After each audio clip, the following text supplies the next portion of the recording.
Alright. Oh, I forgot something.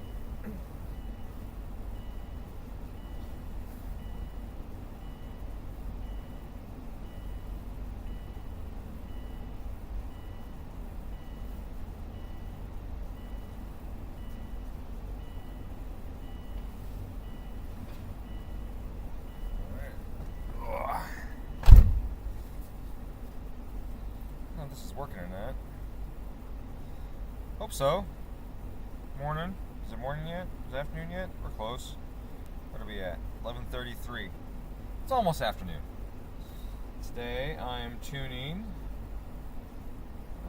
Damon's car. It's an 04 STI with a built 2.5 liter closed deck. It's got an EFR 7670 on it. Internal wastegate, but an EMTune with the BTI screen. Won't be using this for calibration. It's just right. I'm gonna plug this screen in. Oh, I can't. I have to use that.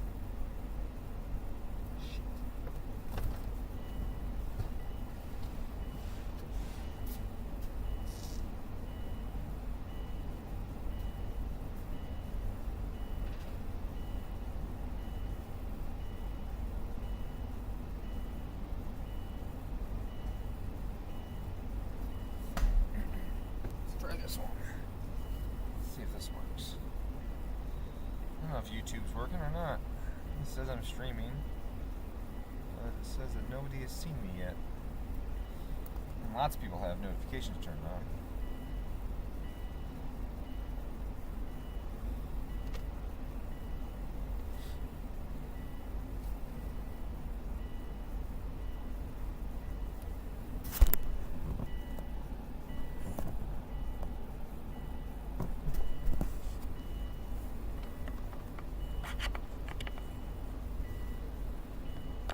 Rocking the boat here. Hey Mike, how you doing? First time seeing you here.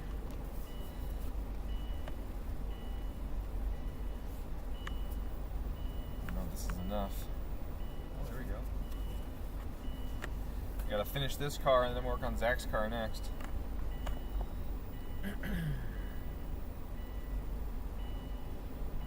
No signal, it says.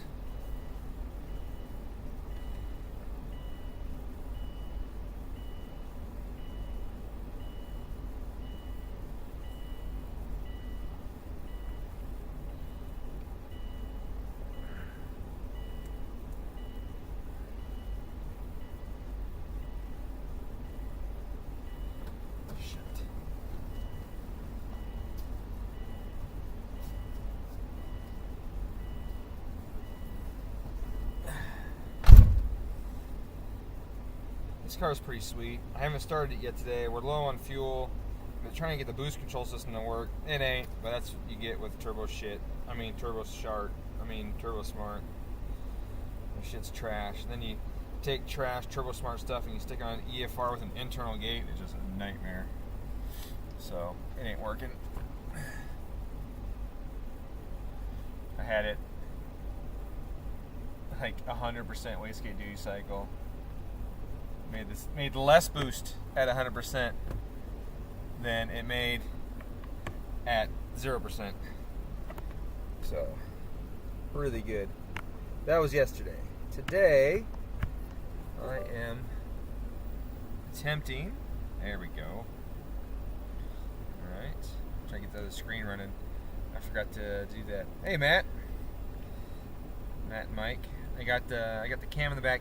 The cam in the back has the camera, the microphone turned on, but I got the volume turned way down.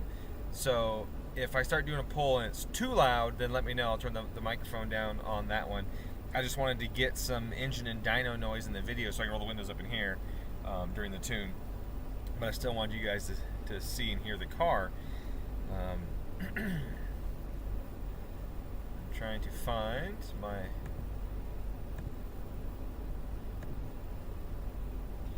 stuff here.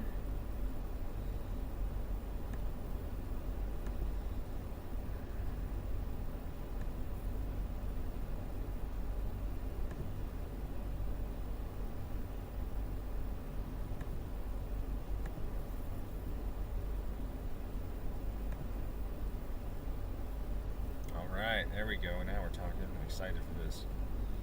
Really excited for this. Got 2 screens now, so I can put the chat on one of them and keep my tuning on this one.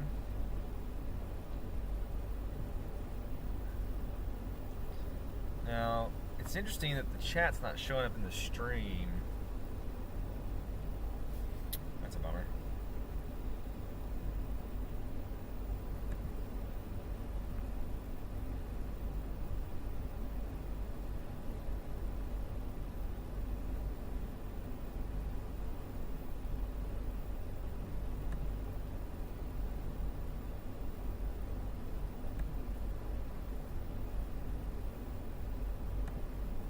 Way.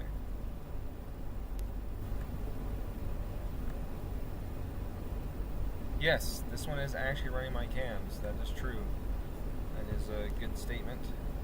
That should probably include. Alright, let me get this now.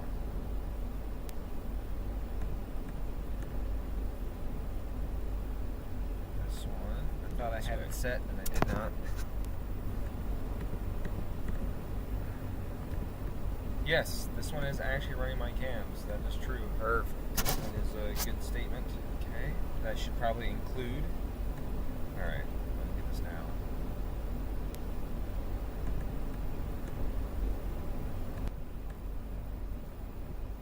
This might work. It might use up too much bandwidth, but it might also work. I don't know. We'll see. Probably too much bandwidth in my luck, but we'll try.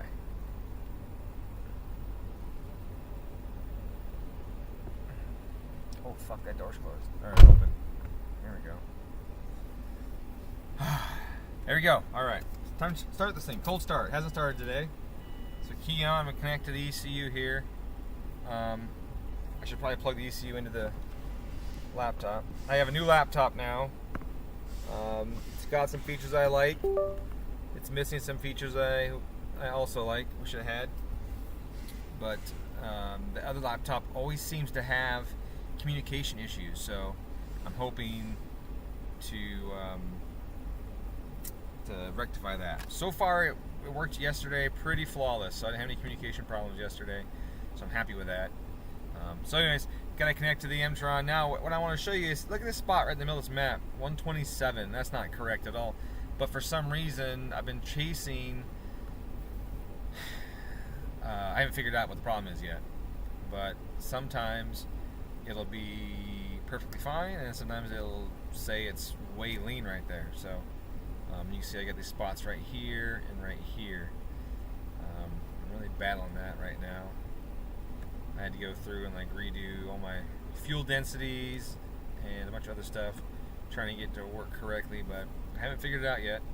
That's an issue that I don't understand. But all right, I'm gonna cold start this thing and see if it works.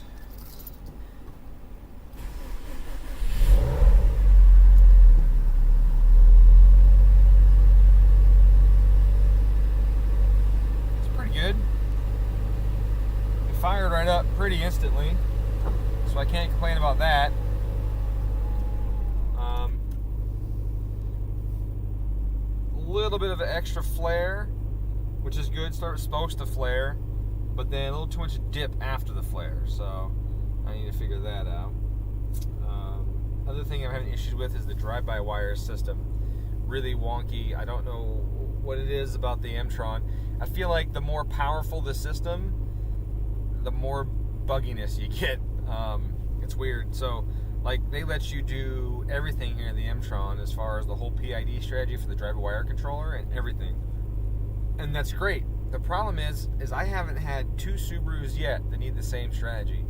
And it isn't small tweaks, it's gigantic tweaks. And that is really perplexing and frustrating. Like, the same throttle body should behave the same on various cars, and yet for some reason with the EMTune, I'm having to do huge changes in how it controls the throttle body. So that's concerning to me. You know, I've tuned thousands of cars overall, but on the EMTune, I've tuned 12. different setups and 4 different types of throttle bodies, but the rest of them were all the same, and I'm getting some weirdness with the throttle body control. So yeah. Now, that being said, I have been modifying my own strategy on how I do it, which is very different from how they had it originally, and I feel like now I'm getting some better control than I had before. That's one of the things with having something as powerful as this. You can do whatever you want to the strategy. I am working on a slight oscillation that should start happening here in a few seconds. There's a slight oscillation I'm working on. Let's see if it pops up or not, or if I got it. Now, if you look at these plots here, these really jaggedy plots, the resolution is really high on those, and so it's deceiving. Like this, the middle one here is AFR trace of both banks. This engine, we put 2 O2 sensors in it. It's a twin scroll header, so the front cylinders have an O2 sensor, the rear 2 cylinders have an O2 sensor, and that's really cool. The bummer is, I really hoped that we'd be able to split it up based on which ports had the dog legs and which ones don't. But unfortunately, front cylinders, one's got a dog leg, one doesn't in the exhaust. Back cylinders, one's got a dog leg and one doesn't on the exhaust. But what this car does have that is very advantageous and shows us some stuff is it has individual EGT via the EMTune ETC4 is what it's called. I think it's just EMTune temperature controller or something for 4 channels. So it tells the EMTune via CAN what the EGT is on all 4 cylinders. And I saw some similarities between the dog legs and the same then another similarity between the non-dog leg cylinders as far as what the EGTs were. What we did do is put the EGT sensors the same distance from the exhaust valves. So if you look at the header on here, one EGT is closer to the head flange than the other. That's because the dog leg is a longer inside the head before it gets into the pipe. And that also should mean that the dog leg would run a little cooler because the exhaust has more time in the head for the coolant system to absorb heat and pull it out. And I don't actually remember which cylinders were hotter or colder. I need to pull that up in a minute and look at that. It may have been the dog legs were still colder, even with the sensors staggered. We measured to the valve, and then we took that measurement of the short one, and then measured the valve on the dog leg, and got the dog leg as close as we could to this one, or made this one longer so it matched the dog leg, and put them in the header. So if you look at the header itself, they're off about, I think it was like 1.25 inches or 3/4 inch, something like that. I forget now, but it was off a bit. One's closer to the head flange, but it's actually the same distance of the valve. But again, the exhaust leaving the engine is going to go through the port, and the cooling system in the head are going to absorb heat from that, which should drop the EGT. So in theory, the dog leg should be colder. Add in the dog leg has a lower flow rate, and it should be colder still. So just a little something that I find interesting. And if I hit, I don't know if it'll show up on stream. Nope, it doesn't show up on stream. It's one thing I wish OBS did. I wish it showed. So right now, cylinder 4 is my coldest cylinder at idle. No, it's not. That's not true. Cylinder 1 is. But I spent some time yesterday trimming the cylinders. I have individual cylinder trims for both ignition and for fuel to help balance the EGTs on the engine, because there was actually quite the disparity at idle and low loads, and at high loads. At high loads, the EGTs separated quite a bit on my screen, and it was like 50 degrees or something Celsius. So I altered the fuel and timing in the higher load areas and got them to where they all 4 lines basically lay on top of each other. So that's cool. Now, the idle oscillation never really showed its face, so maybe my adjustments did help. I don't know.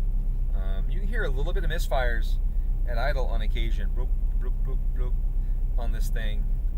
It doesn't idle quite as smoothly as I would like, but my cams are pretty aggressive. But this one, out of all the cars that have my cams in it, has the most affected idle of all of them. And so I don't know if that's a cam thing or an engine thing or what, a wiring thing. This thing's got a lot of weird wiring stuff on it. I had a lot of noise that I had to filter out with some stuff. Some grounds I had to disconnect or move. There's a lot of stuff happening because this car has been modified heavily over the last who knows how many years, almost 20 years. And some of it was done well and some of it wasn't. So there's been a lot of stuff going on. Plus the car's towed a lot. It's got 233,000 miles on it, but that's because it's being drug around the country, or so I think. I don't know if the odometer is powered when you're dragging the car. I don't know. So, anyways, I'm happy with that. What I'm not happy with right now is the boost control and this weirdness here with these lean spots. Those are the big things I'm trying to handle. So, right now, if I go to this fuel model blend table, you'll see I have 50% here, but 0 everywhere else. Right now, this means I have 50% using the T-map system and 50% on speed density. This speed density isn't just speed density, it's actual pressure ratio. It's the manifold pressure over exhaust pressure. So it's got that going on. If I go to the fuel here and show you that, VE table, see on the left, map over EMAP or exhaust pressure. So that's what this is. Coincidentally, right now I'm idling at about 60 something or 50 something kPa, which is typical of a normal car that's not using the EMAP, and that makes sense because right now the exhaust manifold pressure is basically atmospheric pressure. There's not enough flow in the exhaust, there's not enough restriction by the turbo or by the muffler to really raise exhaust pressure above ambient pressure, so we don't have to worry about that. Alright, so she's basically warm now. This has the ACT twin plate in it. It's an organic twin disc clutch. It's got almost no chatter at all. It's too light. The pedal is actually too light. It's softer than a stock pedal on this one. This one's the HD version of it. So if you're looking to get the ACT twin plate, it's super nice. But I would recommend getting the XT with the heavier pressure plate so you get a little more foot pressure. I like a heavier pedal personally, so it's up to you guys whether you like it or not, but I do. I like a heavier pedal, so I do that. I got a question coming. Dom, do you like the factory oil cooling delete? Do you like factory oil cooling delete? The factory doesn't have an oil cooling delete. Or are you asking me if I like to delete the factory oil cooler? The answer to that's no, unless I have an external cooler. And even then, I like to keep the factory one in there because it's also a warmer. It's not just a cooler, it's a warmer. The job of that is, since coolant temperature will rise faster than oil temperature, the factory oil cooler will also warm the oil and get it to operating temperature faster so that you can drive the car faster. And by faster, I don't mean speed-wise. I mean from the time you start the key, the time you go and drive it aggressively. You don't want to drive it aggressively if the oil's cold. So it's a good idea to have warm oil. And so the factory oil cooler is also a warmer. It's a temperature control system. Yep. So it's a temperature control system. It does both warming and cooling. I like it. I like it a lot. What I prefer to do is have the factory cooler on there and then take a aftermarket cooler with a thermostatic plate on it and add it after that, so that the factory system can work. It can warm the oil as needed to get it to operating temperature, but then once it starts to exceed coolant temp, not an issue. I got the external cooler there to knock the temperature down. So I like to use two coolers. Turbo Vizbits. I'm looking at swapping my Super from EMU Black to KV8 at some point. Yeah, it's really cool. I really like it. This car, like I said, is a little noisy, and having 2 cylinders on an O2 sensor isn't ever really a great idea. But now I've got 2 cylinders on an O2 sensor twice.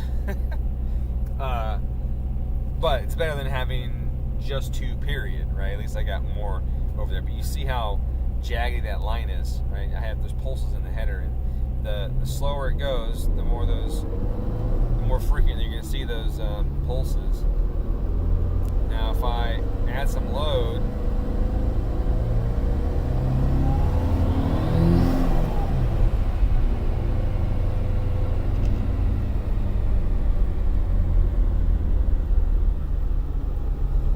we should make this smooth out a little bit. I'm going to actually do a pull on a log here.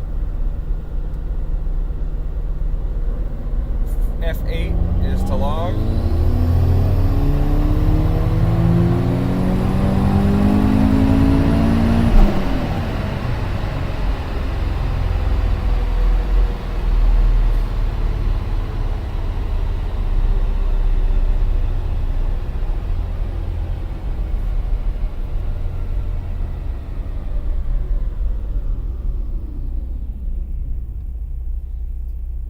Can you guys hear the exhaust? Or is that is the mic too quiet, or is it too loud for the car during a pull?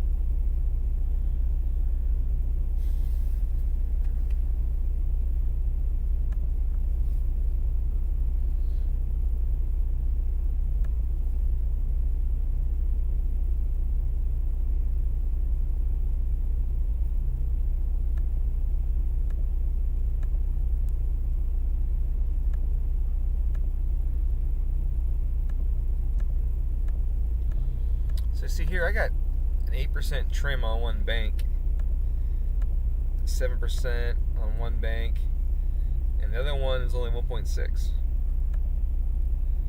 7%, 7%.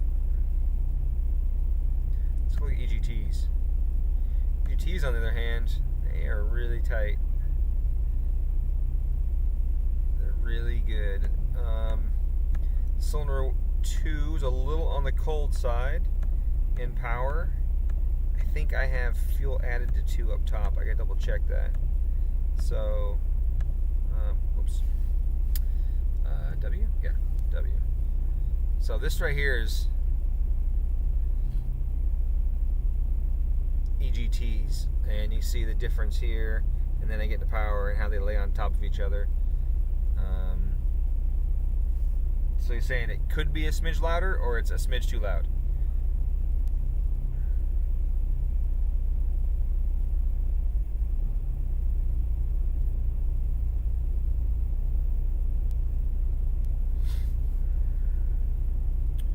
So cylinder 2, like I said, it's a little cooler than other cylinders. So let's go take a look and see what I did with that. So cylinder trims, cylinder 2 wise, up top I have nothing. Okay.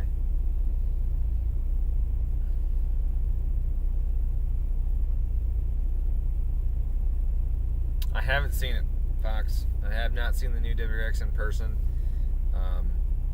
Every time a new Subaru comes out, everyone fucking hates it. So, you know, I don't really know.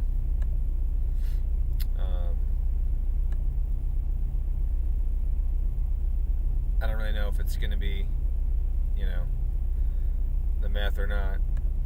I mean, by the pic, motherfucker, this laptop. It's got, like I said, some things I love, some things I hate. By the pictures, I'm saying it's meth. I'm with people on that. I think it's fucking meth. I think it's hideous. But, you know, who knows?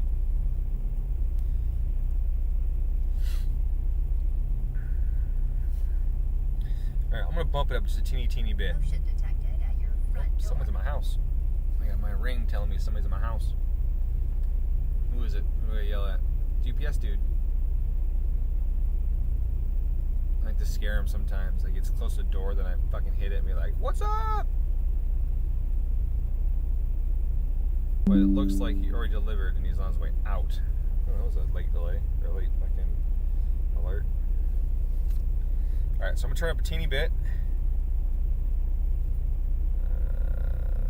For that camera, wherever it's at. Here it is.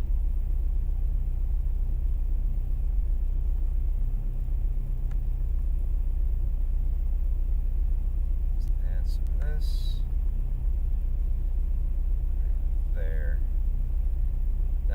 much.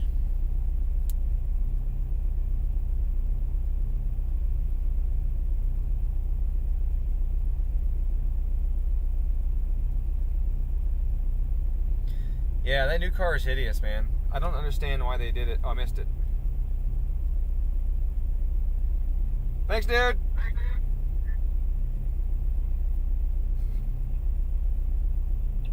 He just waved.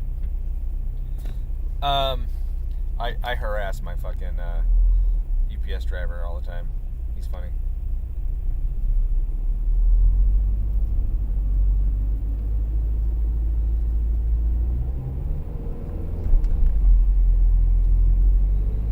I harass the one here at Tier 1 too. His wife cuts my hair.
I fucking hate TurboSmart. It's just, stop it. That drives me fucking crazy. I hate TurboSmart. It's just absolute ass.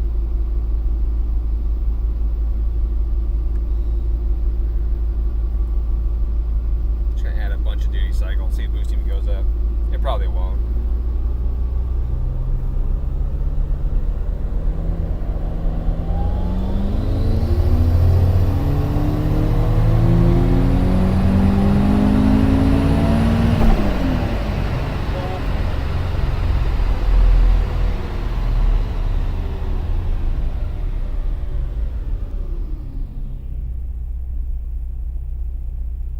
.5% duty cycle, lower boost. How does that make sense? I mean, by that theory, if at 0%, I should get the most boost. And it gives me 14. No. 12. With 10 at redline.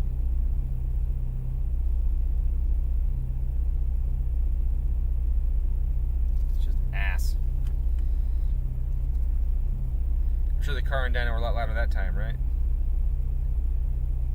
I mean, if GFB made a boost controller, I'd probably use it over fucking TurboSmart.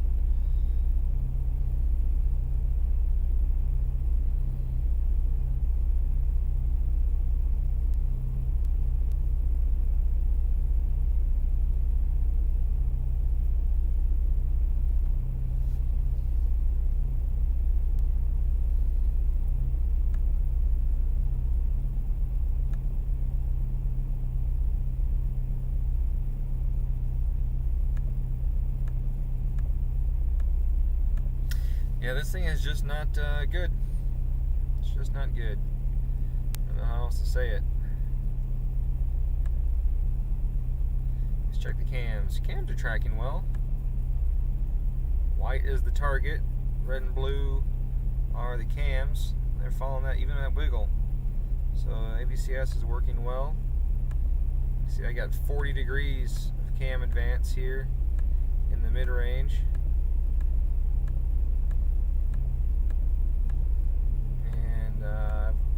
It's at 11 on top. I only pulled to 68, so I stopped there.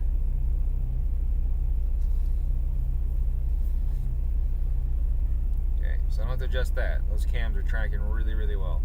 I'm happy about that. Let's go to the knock stuff. Knock. Cylinders are super quiet. That looks good. I can probably lower the threshold down.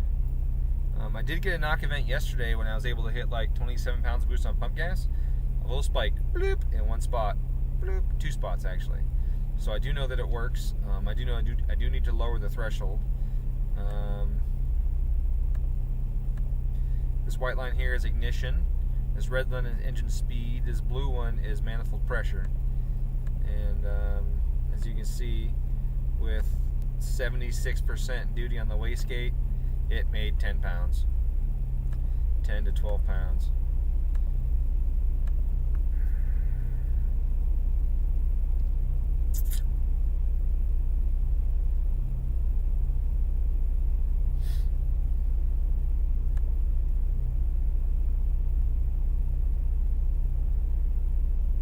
Got some wavies in here. I wonder if that's... Oh, that's because that fuel map where I have those big cells that are added where the VE spikes really fast. If you go back here to fuel, VE map right here, we pass through these wavy cells. That's what creates that wavy VE. I still don't like how much fuel it's I say it's adding or pulling now. So like right here, it's pulling fuel this time a little bit. That's good. Here, it's pulling 7% in this point.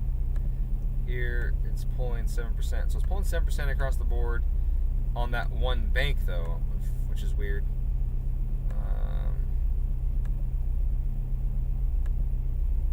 On that bank, I might have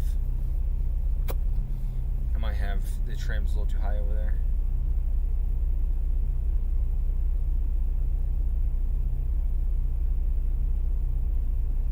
The hell is a CHR? I never heard of a CHR.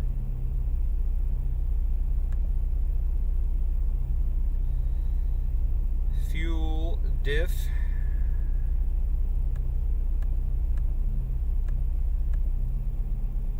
It's off a little bit.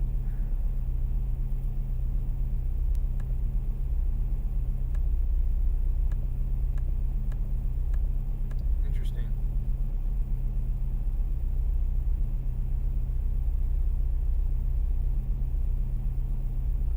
I'm surprised at the amount of exhaust back pressure this thing has.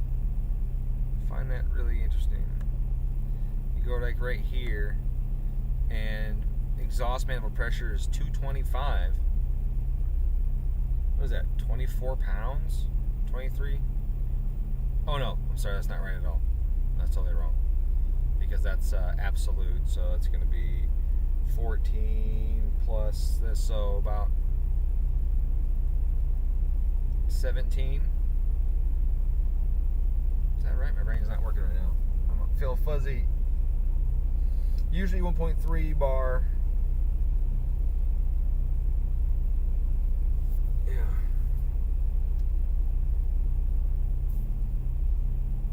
Oh, fucking allergies. I hate allergies.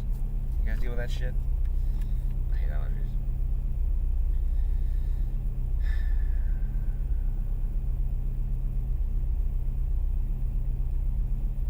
£19.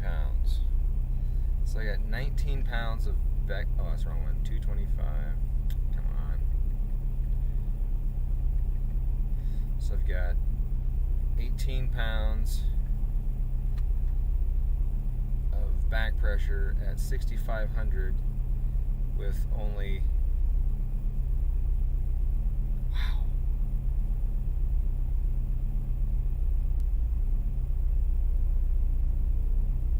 7 pounds of boost.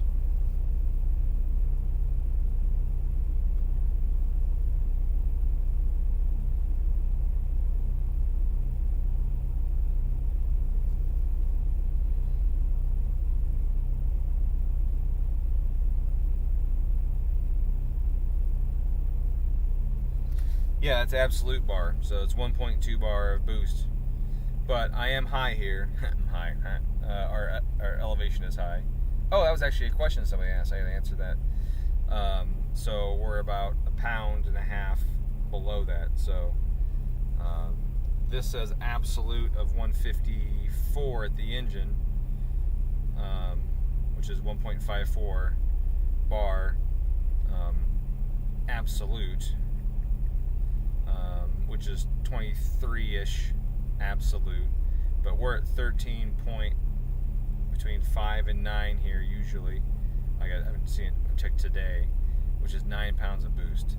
So that's what the dyno shows, 9 pounds. Yep. So we're at 9 pounds of boost, and it's got 17 pounds of back pressure. Whatever I said, 18 pounds of back pressure up there, which is high. It's really high, actually. At only 300 wheel, it shouldn't have that kind of back pressure. It's just way too freaking much. What's even weirder is the exhaust manifold pressure exceeds boost pressure.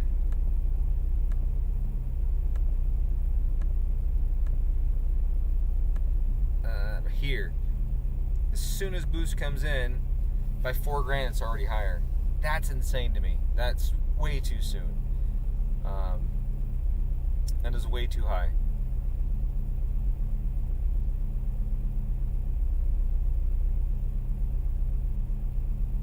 Typically, with a turbocharged car, you want there to be a sweet spot where the manifold pressure is still higher than exhaust pressure, and that happens all the time. Many turbos, many cars, and everything, but that never exists here outside of boosts. So we're always at a negative differential. That's really a bummer. My car with the 7670 wasn't that bad. I mean, it was negative differential, but not this soon. But I also have a bigger housing than he has on this one. But I know Matt hates me when I say this because I got him to buy a 7670 before, but the more and more I tune them, the more I don't like them anymore. The more data I get, the less I like them. They're great for fast response and making a good 400-ish wheel, and all of that. 500 on ethanol, a bunch of it, and they're good for that with a nice broad power band. But they still just have too much fucking back pressure for what they yield. I think it's just a bad balance. Just a bad fucking balance. That's not good. That's not good at all. If I'm gonna have a crossover, it should be crossing over 4,500 at 20 pounds of boost or 17 pounds of boost, not 1.7 or 0.7 bar. That's crazy. 4.7, so 25 absolute on the money, minus 13.5. So we're looking at 11.5 pounds of boost. It is already on the other side of the curve at 3,800 RPM. That is not acceptable. It's not acceptable. Now, Matt's car has a larger housing too. That he has a 7670 with a larger housing than this car has. So Matt won't have this problem. His will come in. His will happen later on. But actually, Matt's got a bigger turbo now. So, yeah. Yeah, I don't like that. I don't like that at all. Only I don't have on this car that I wish we had was turbo speed. I wouldn't mind adding turbo speed to this so we can see what RPM the turbo's being spun to get a better idea of what the fuck is going on. Because that back pressure is ridiculous. That's just too much. That's too much. Sorry. I don't want to dwell on that for too long. Got a lot of tuning ahead of me. I'm just trying to get all the data I can, analyze it, and make things happen. So, what do we figured out? The boost control system blows donkey balls. 75% duty yield less boost than 0% duty. That makes no fucking sense.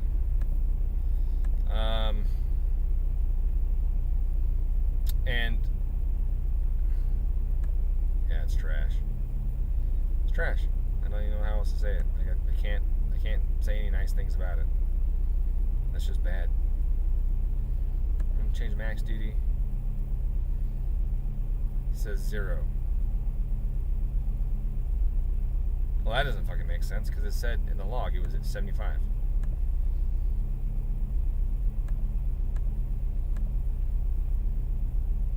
Here it's 90.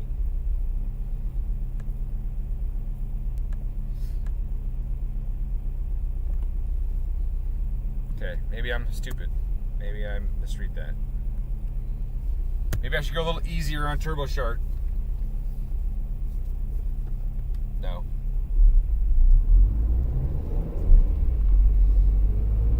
Your 8374 stop spinning at idle? Holy shit, what's it on? A 1 liter?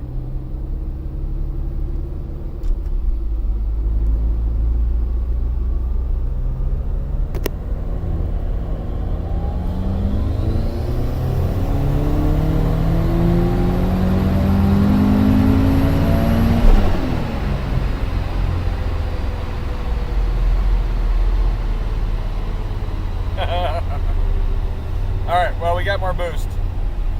But the boost curve still just amplifies the issue with the EFR boost control system and Turbo Smart stuff. It's bad. It's bad.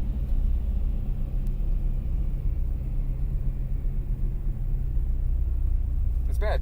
It was my fault that there was not a boost. I had that minimum. I was reading initial position and not the final position here in purple. But if you see this blue line here, it comes up and just falls. The whole pole, it just falls. So at no point does the internal gate with the Turbo Smart actuator on EFR hold a flat boost. At no point. And that is just mind-boggling to me. Absolutely mind-boggling. If I had a tile gate on this turbo, tile gate, 0% duty cycle, bam, 12 PSI, straight across the board. Nothing. Nice, flat, beautiful curve, straight across the board. Not this shit. Oh, spike! And just fucking falls and dies. It's absolute ass. And almost every single turbo shit fucking gate I've seen on cars does this. It does it on stock turbos. It does it on big rotated turbos. They're big aftermarket gates. I don't know what it is about what they do, but it's ass. Like, you should be able to put one duty cycle when you're in the efficiency range of the turbo and have one boost level come out. Like, the turbos are large enough and efficient enough for that to happen. But not here. Not here at all. So now, if I want to have a flat boost curve, I got to add a bunch of duty cycle on the top end just to get the boost curve to be flat. I give a bunch of authority to it. And you can look. You see this red line right here on the right? This is the proportional output. This is the boost falling below target and the system adding a lot of duty cycle to it, to the calculation of what it needs. Now, what you'll see here is that I have it capped at 30, so it was unable to do that. But even at 30%, that's a lot of duty cycle. That's a lot of duty cycle to only have 1.7 bar absolute on the engine. What was it, 11 pounds at redline? Is that what that is? It's not even it's only 6,800, 6,900 RPM.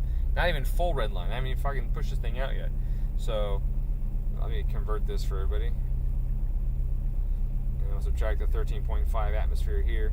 12.2 pounds at redline with 30% duty cycle on a 7670 on a 2.5 liter. That is pure shit. That is absolute pure shit. I can't say it enough. That's ass. So don't ever get the internal wastegate EFRs. They're fucking trash. And when you add turbo shark stuff to it, it's even worse. It's so bad. Not just that, but fuck, it becomes instantly laggy. Now full boost doesn't hit until 4,600 RPM. It went from 37 RPM. Now it's 46. And the more duty cycle I add to this, the later the boost comes on, which makes no fucking sense because it should come in earlier, but it doesn't. The more duty cycle you add, the later it comes in. What an absolutely terrible system. I'm actually offended by it if you can't tell. It's stupid.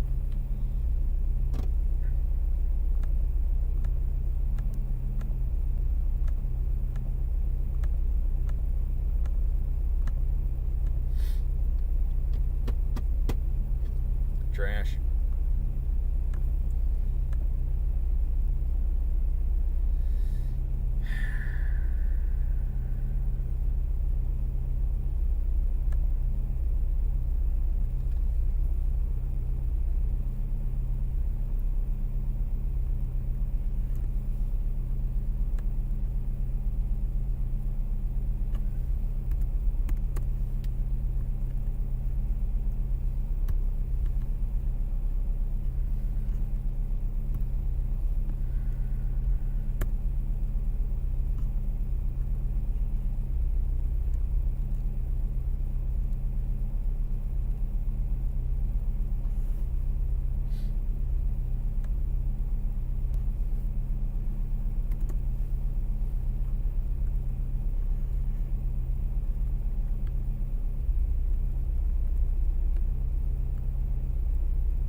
Engine's quiet. Pure fuels. 7%. It's pulling some out up top. So let's go to the fuel map here and see where that is. So I tuning fuel VE, and I hit the O key. It shows me where I am on the map. So this area that's added a bunch of fuel, or that they added some earlier, it's telling me now I can take it back out. So whatever the problem was, I did fix it. I made those other changes.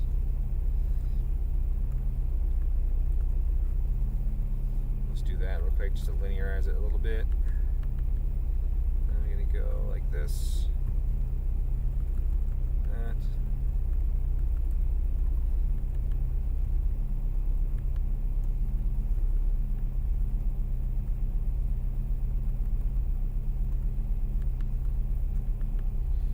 Okay.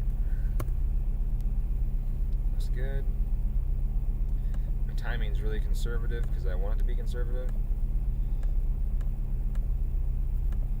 Yeah, looks good. All right. Let's do it again.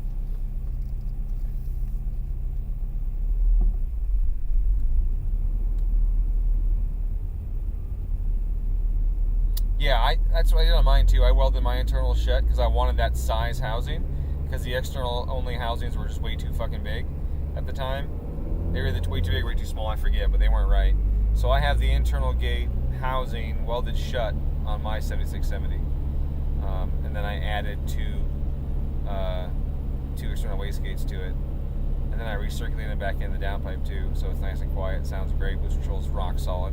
Works really good. Except it's just not fast enough because it's just 7670. So now I have a G35 900 on my car. I say on my car, that's a fucking lie. That would imply that my car runs and there's actually a turbo installed on it, but it's not. It's been down for the last year waiting for a turbo kit to get fucking built for it. That they did build, but then they put on another car. So, just gotta keep waiting, I guess. Let's do a pull.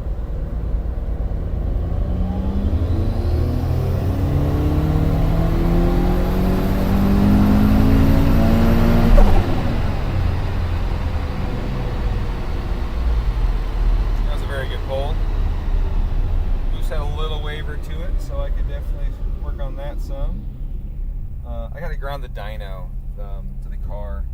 The reading is just a scattered mess, so I have to drop the cables on real quick.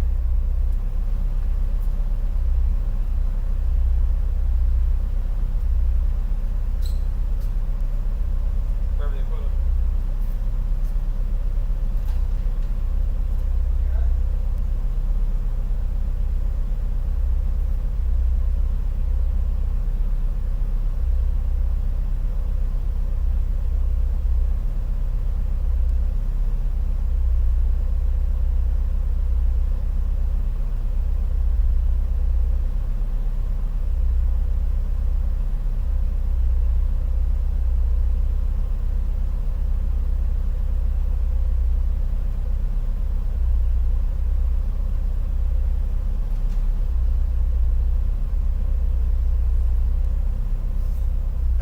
Lane's getting the cables for me because they're in a car out in the parking lot.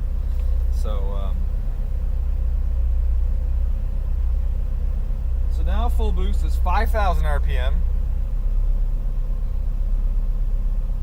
which is absolutely insane. I think that 5,000 RPM on a 7670 is full boost with a twin scroll setup. That's not good. That's just not good. And I bet our exhaust pressure is just garhungus. Yeah, wow. Look at that. This line right here is exhaust pressure. This is boost pressure down here. It crosses right about here, 4,200 RPM. Man, that is not efficient. That is the opposite of what I like. I love efficient stuff. This isn't it, sadly. My cams are still at 40 degrees right there, so based on that, that's where the roll-off starts though, so that's good. So the roll-off starts there. That's about what should happen. You should have a lot of cam and then should roll off at the end.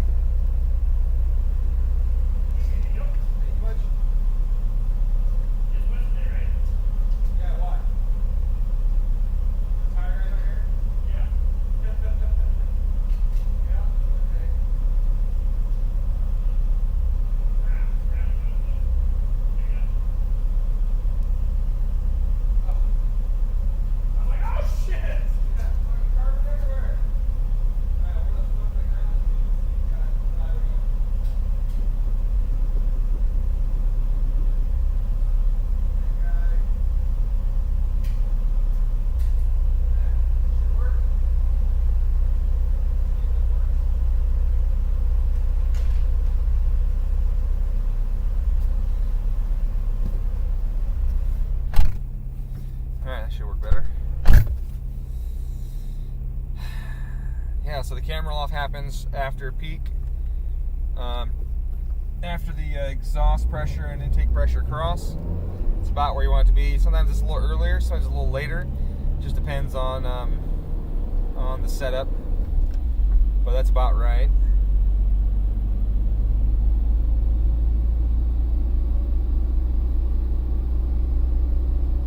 The thing made significantly more power. Holy shit. Made a lot more power. But if you look, it's still below the boost target. Hits the boost target and then falls below and can't keep up. And look at the wastegate duty cycle. It's gone up here to 50 something. So it's almost a straight line as the proportional output. Proportional stays, oh, okay, through there, right? And then it starts to grow right here as the gap changes. Integral, same thing. You'll see the integral output start to go up. So like I said, they're a little more aggressive. Probably reduce the deadband first and then set it a little more aggressive. So we'll go here, engine functions, boost control, and then closed loop control, PID setup. So my deadband is 2 kPa. That's pretty small. That's a pretty small deadband. That's not much at all, and that's a typical value. So I'm not going to change that. I'm going to leave that.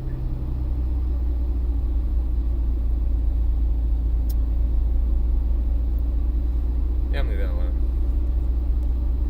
I don't have much proportional on it though, so I might consider a little more proportional or a little more integral with my derivative.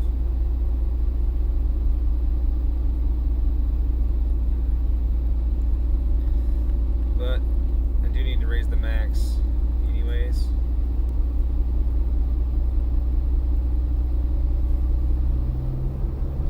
That's a big change right there. It's a big change. That's weird to think that on pump gas I'm going to have the wastegate maxed out.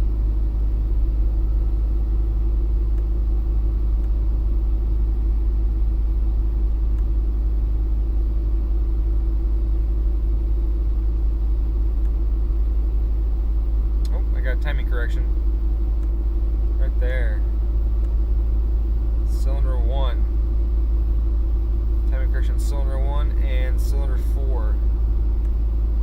Okay. So knock system works. It pulled 7 degrees. Wow, that's a fucking aggressive pull.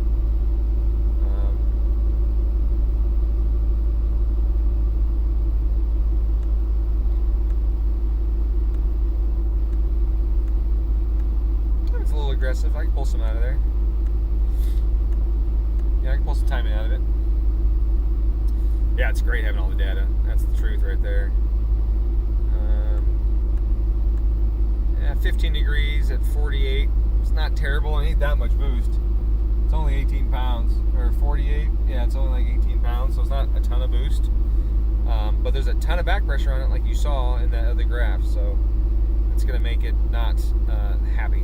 Let's just put it that way. It's not going to enjoy it, so we're going to take that. Come on, I hate that. One thing I hate about those fucking touchpads. So we're going to go tuning, ignition, main ignition table. So that's where we're at. Let's double check. Yeah, that's where we're at.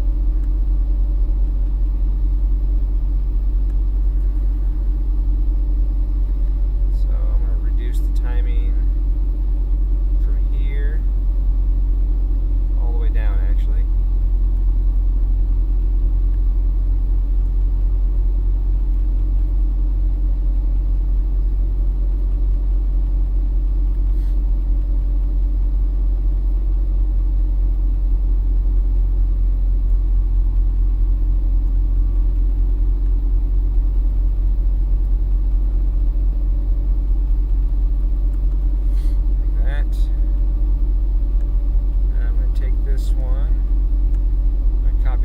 This is a cool fucking function right here.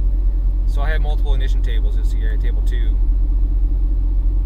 So I'm going to paste this table. Shift Control V pastes the entire time map from that last table to this one.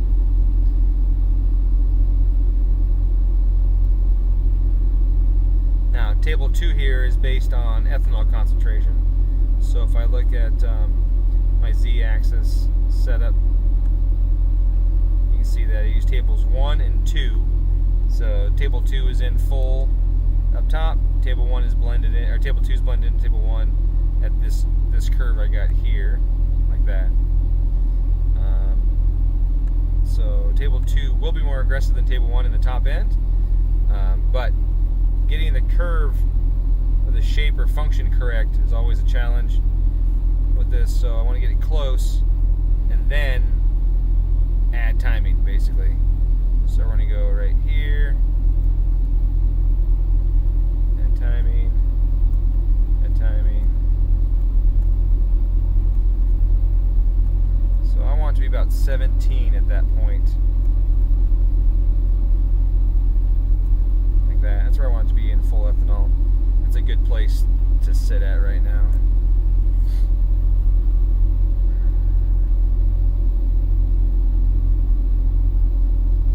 Back to logging. Air fuel trims. I still see a significant trim in this region on sensor 2. So this bank is pulling the most fuel. Motherfucker. Pulling the most fuel right there. But I got some on both banks in that case. Not just that one.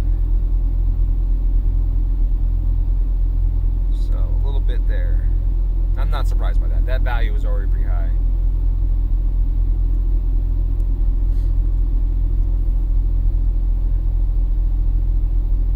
If you look at this, you see where we're at. 70 on the left, 70%. So that tells us that our exhaust back pressure is much higher than our intake manifold pressure. The cool thing about this is that 70% spot happens in cruise. That 70% spot happens at 40 pounds of boost and all kinds of stuff. And the VE is the same of the engine in those positions. So that's a cool benefit of this type of system.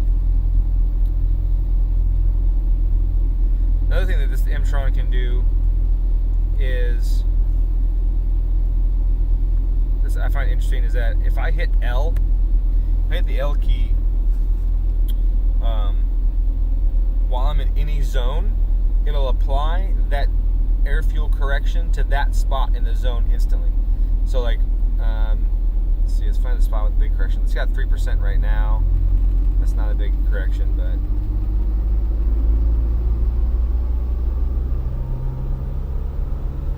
that's about 8% right there. There's a big correction right there. So I hit L, bloop, and you see it changed. And it keeps changing until it comes in really close. There we go. Now the correction's 0. Go up a little more. Right there. So it's like an auto-tune feature, which is super handy. But you gotta be careful, because if you have it doing your TMAF in addition to speed density, you're only changing the speed density table. You're not changing any issue that may be there in the TMAF. And so then what happens is your speed density table is actually wrong because the TMAF is wrong. So you got to be sure that if you're doing that feature, like I just did, that you're not in a zone where TMAF is active, because it could be that. But if you look on the right here, this lower right corner here, I have these 3 lines. I have air mass final, which is a split between these two. I have air mass from MAP, which is the air mass from the speed density table, and then air mass from TMAF. So you see there's a skew there anyways, and it shows that the air mass from MAP is higher than TMAF, and we're pulling fuel, so it's already high technically. So I can hit L right now, it pulls 7% off that MAP. Now all of a sudden, look at that curve. Looks very different now, doesn't it? The TMAF actually is higher now than the MAP in that zone. If I move it up to another zone, get them together, they're good. They're together for a while. I gotta bring this up again. There you go. So that's something you gotta be careful. And how do you know which one you're using? Well, that's over here in fuel model blend. So right there you see I was using 50%. So 50% of my fueling error was from TMAF, it wasn't just from speed density. And that's why when I hit L, it dropped so drastically and then put TMAF above the MAP. So that's something to keep in mind if you're using that function. Make sure that you don't have TMAF blended in there because it'll screw you all up. Alright, let's put that back. This thing is about out of pump gas, which is good because I'm about done with pump gas. I'm going to reset the dyno real quick and see how much power it makes.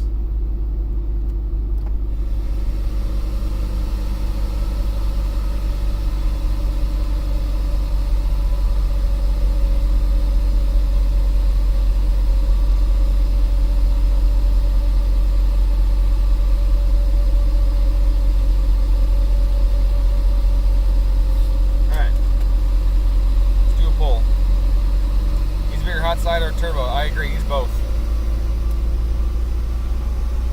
Not just bigger, but better. Here, here's what it is.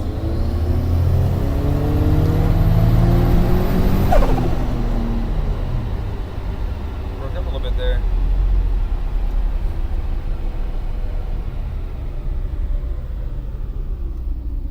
Just broke it pretty good. Is that huge timing poles? Or is that dropping spark? Looks like a huge timing pole on just one cylinder. That's interesting. It's quite rich.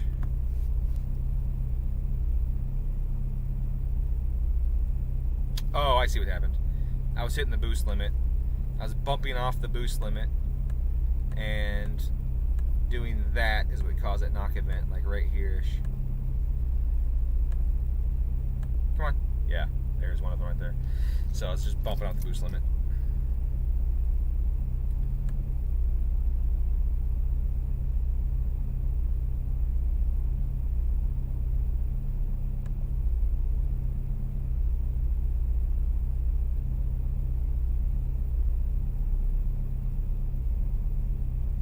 Let me double check. There's no boost limit in here. There's no boost limit.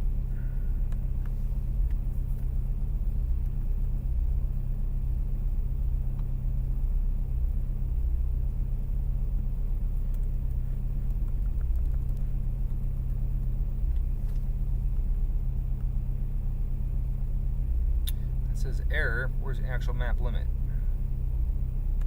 Okay, map limit right there. Oh, you fucking cunt.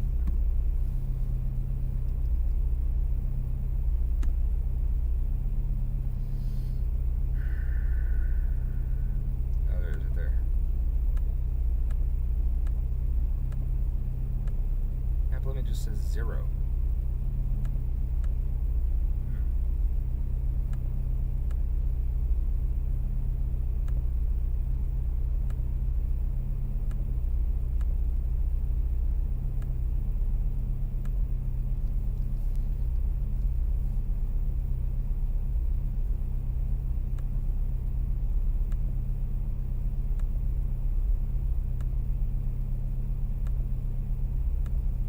It might just be too rich.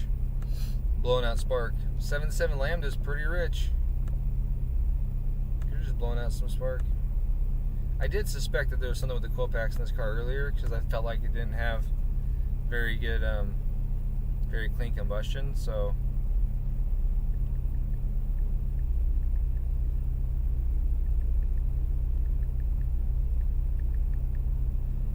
no, it's not that rich. It's 11.3. I saw 10.5 on this gauge in here, though.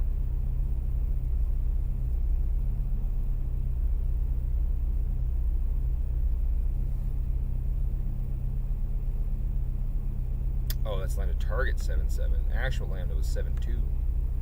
7.24.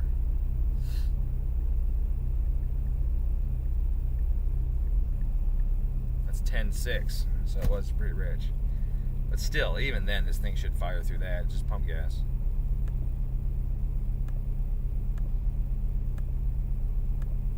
I think it's got weak coils. Or bad power and ground of the coil. I'm pretty sure I got plenty of dwell on it.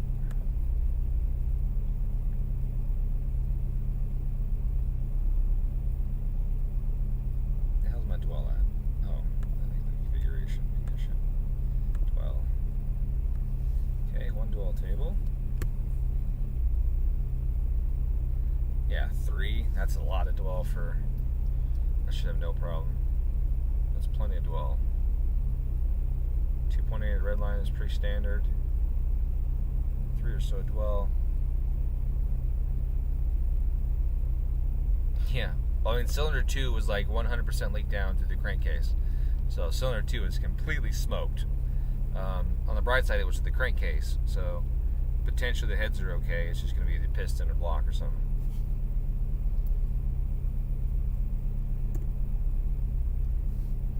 Chase is gone right now, by the way. He is out of town. His grandmother is not doing well, so he's visiting her.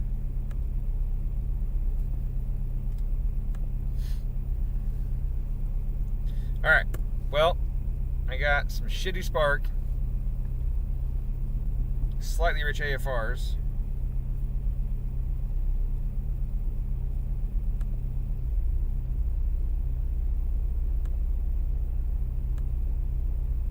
Right there's the richest, right there.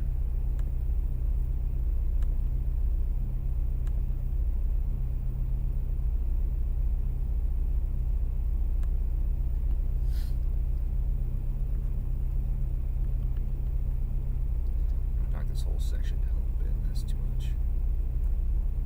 Right there.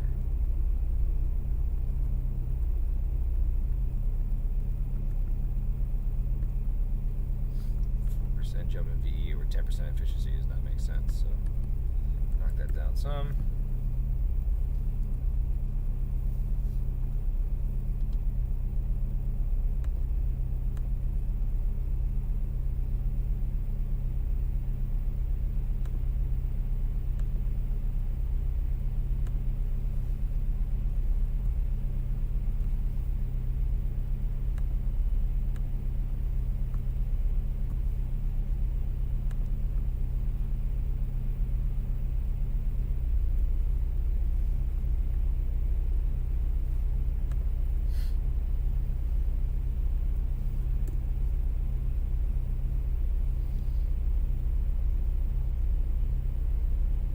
The best. Fuck that guy. No, I'm just kidding. Yeah, things are going well.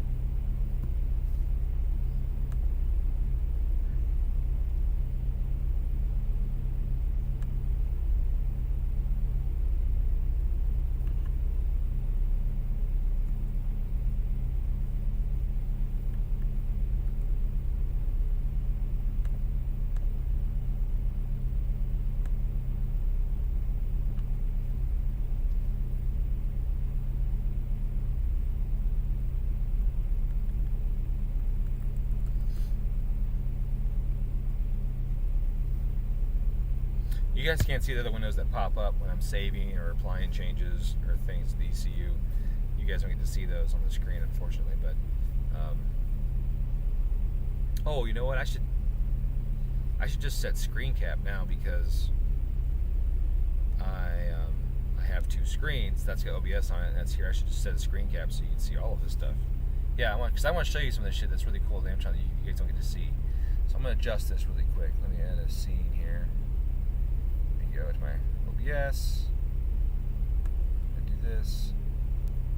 Display capture. Laptop. That's the one. Okay. Shrink this down.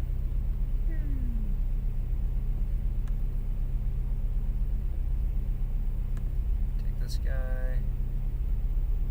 Hide it. Alright, so here's my screen. You see my screen now. So if I hit F3, oh, I got back on the screen again. I'm helping it. F3, bam, brings up these runtime values. Runtime values are pretty sweet because you see right here, here's the EGTs on the right coming from the CAN bus. So I'm on the CAN tab right now. Actually, I'm on the engine sensor tab. So here's the EGT 600, 630, 610, 620 for the in Celsius for all 4 cylinders. Not bad, relatively balanced. Like I said, I spent some time getting that balance at the idle. It was quite far off initially. TGV position. I don't think I have TGV position on this. That's kind of weird. Let me go double check that.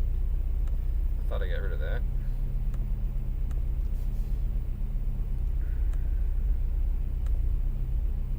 Remove this. No, that's still there. That's weird.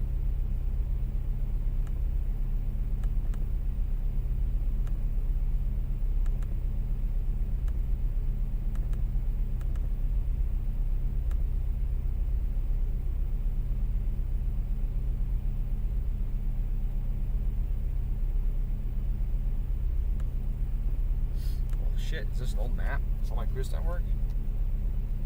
There's cancel, that works. Here's set, there's resume, there's on off. Okay, that stuff's all working.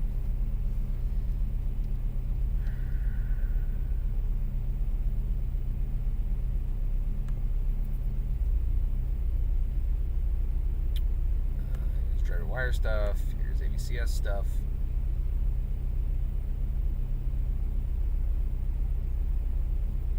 So, my cams.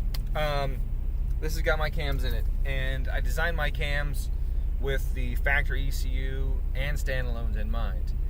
But the factory ECU strategy is what I designed them around originally. So the AVCS strategy in the factory ECU runs 9.84%, basically 10% duty cycle on the AVCS solenoid when the car is at idle. My belief is that that's done to prime the system, get air out of it, get oil flowing through it, get it ready to go. Right here you see it got 38%, which is a little high I think at idle. So I'm going to bump that down some. But many aftermarket systems don't have a minimum duty on the AVCS for like when the system's not active. It just goes to zero, defaults to zero. But factory is not zero, factory is 10.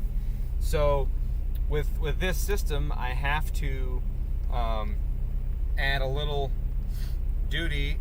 I said duty. Add a little duty to the cam control system, but also keep it active. So I had to move these lockouts below idle RPM so that it would actually run the solenoids. Offsets as position. Let's see. Closed loop control,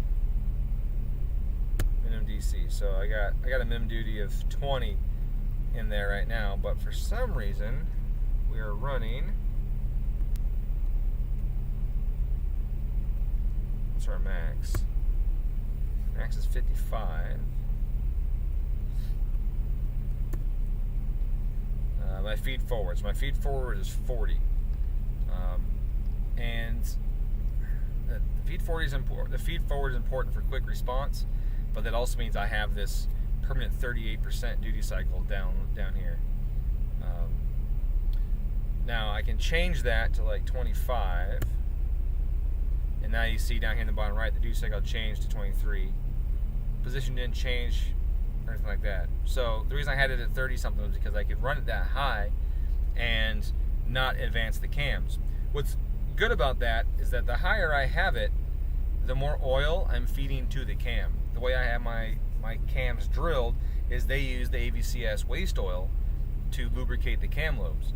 So at idle from the factory ECU I have 10%, so I get some waste oil from the AVCS system being fed directly to the lobes, and that keeps everything lubricated on the cams. But if I could run 30%, well then I have even more waste oil feeding the cam lobes. And so I try and run as high as I can without the camshaft actually advancing itself. So unfortunately this feed forward is only single dimensional. It's not two-dimensional or three-dimensional, so I can't do it based on oil temp, where I can do other things based on oil temp. So I can do max duty cycle here. This is engine temp, but I can change those axes to be oil temp if this had an oil temp sensor in it, but it doesn't. So engine temperature, because the factory cooler, is as close as I'm going to get. But if I had oil temp, I could do it based on that. I could also do it based on oil pressure. This does have oil pressure in the car, which I think I have set up. I should look at that. We just set that up the other day. We just installed the sensor the other day. Do I have that set up?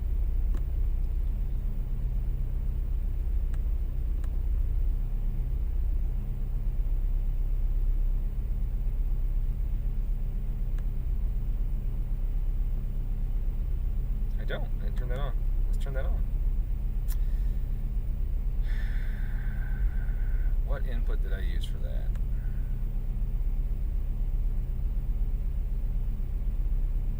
I think I used 12. I feel like I used 12, but cancel this real quick. Let's see what input I used. So I'm going to go File, ECU Overview. That's going to bring up a window here that tells me all about the system. It tells me the hardware, firmware updates, all that shit, what code levels I'm running, plus other words I have no idea what they are, what builds are in it. So you see this right here, installed build, cruise control build. It would say Canvas, Subaru build if this was a VA or GR or whatever. And then it shows me my assignment for all my inputs and outputs, what I used, what I didn't use. So I can look here and see that I don't have anything assigned to 4, 5, or 6, 9, or 12. And I think I used 12. So that could make sense. So I can go into EMTune and I can find out. I can just go to oil temp or oil pressure. Where'd it go? Engine oil temp. Wow, I don't see it. Did it move off my screen? There it is. Oil engine oil pressure. So I can set that to 12 really quick. And 12. I am pretty sure it was 100 psi sensor, so it should work on this scale. Fault high and low. I don't really care if I have a fault on that system because it's just for data. And I don't want it to trip check engine lights for no reason because I'm just using it for data. So we'll put that there. No pull up because it's got its own thing. Sensor reference was 2. I'm pretty sure it was 2. I'll ask Lane if that's what we used, but I'm pretty sure that's what I did. And then I can go and look at oil pressure and see if it makes sense. So F3. Now, so much stuff, right? I mean, look at these screens, and there's so many things. Here's oil pressure. It says 1.7 kPa. Probably not accurate. Probably have a little more than no pounds of oil pressure, so I might not have it set to the right input at this point. What I can do is I can go to my my raw inputs. So I got 12, I got half a volt. As I rev it, it doesn't go up. So that's not oil pressure, right? That's definitely not oil pressure because it would definitely go up with the rev.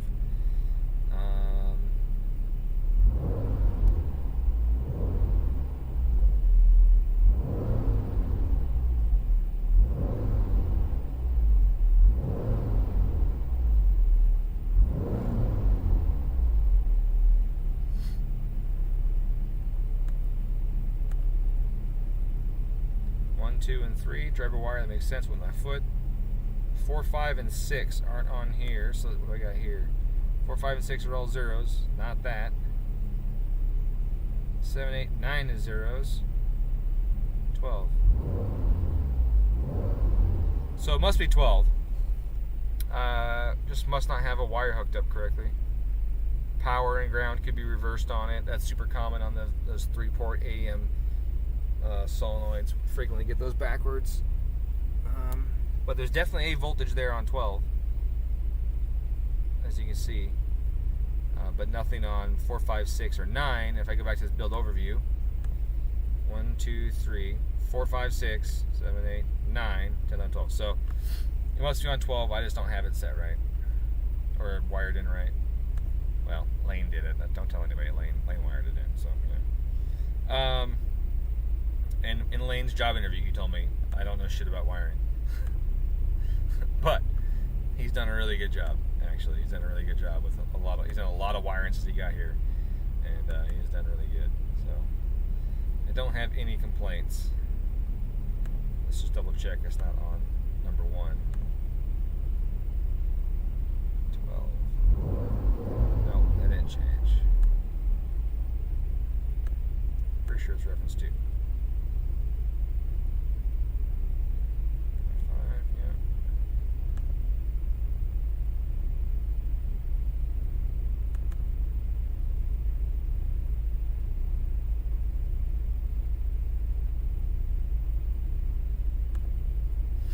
Okay, so it's probably just the signaling router backwards. Extremely common, happens all the time, because one brand will have it one way, another brand will have it another way. It's dumb, but it happens. But yeah, that's something I can look at too. Going in, so what happens? I can get that working. Go into engine health here, for example. See oil pressure. Here's cooling system pressure. You put that in there if you want. Engine oil pressure is here. Crankcase pressure if you want to sense there. Like, you have all these cool things that you can. Oil temp. You can look at all your sensors here.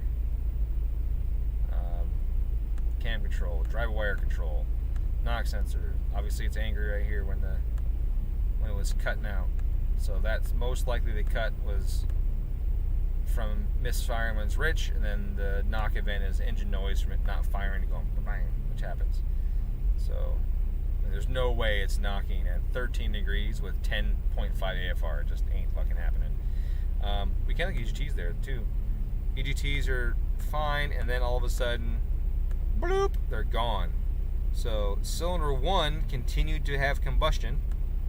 You see here, even though cylinder 1 was one of them that it said knocked and it pulled timing, EGT stayed up. But 2, 3, and 4, they stopped firing. You can see EGTs just dropped right out. So I lost cylinders 2, 3, and 4 on that pull. And then they come back in, come back together again. They're together, I feel the cuts happen, and then together again. So it's great to have that data to actually look at and be like, oh, what happened? Why did it do that? So now, I said earlier, it's got the screen, the Bluetooth BTI screen. I like it. It's not mounted on the windshield right now. There's not a lot of stuff mounted right here. It's a big mess of stuff on the floorboards here from getting all the wiring and stuff together. It's got a spot for oil pressure right there too. So once I get that in there, the oil pressure there. It's also got this really cool thing for boost. I can affect the boost target right here. I can use a user table and turn boost up or down. Well, I have it only set to go up. I have it set to go up, so I turn boost up. And then traction control system uses this slip angle, which I'm not using right now. And then we have logging. We can activate logging. We can activate flat foot shifting and launch control. And the anti-lag one's not working correctly. That one's not staying on. It doesn't latch. I can latch it in the software, but it doesn't display on the screen, so the driver wouldn't know if it was latched or not, other than the fact that it's going pop it up, pop it up, pop, pop, pop, right? But it really seems to me like if you're going to have that turn on, it should stay on like that. So like that turns on, that turns on, like that. So small change. Brandon from BT Industries or Innovations, whatever the heck I stands for, I forget, will take care of that for us. Nice guy. Works hard, has cool shit. I like it. Alright, so enough of that. I need to... Okay, so I pulled some fuel out of it. Let's try it again.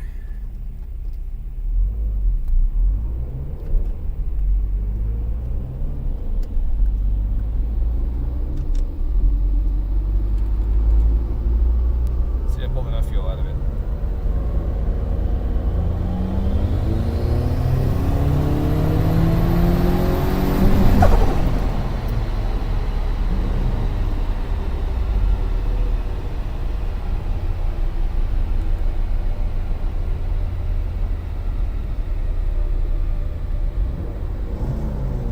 Interesting.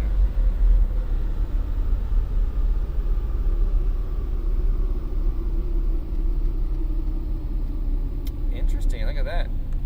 So the misfiring was potentially cam and crank sensor issues. Trippy. Unless it's just misfired so heavily that it threw off the readings between the cam and the crank, which can happen. But definitely errors according to this.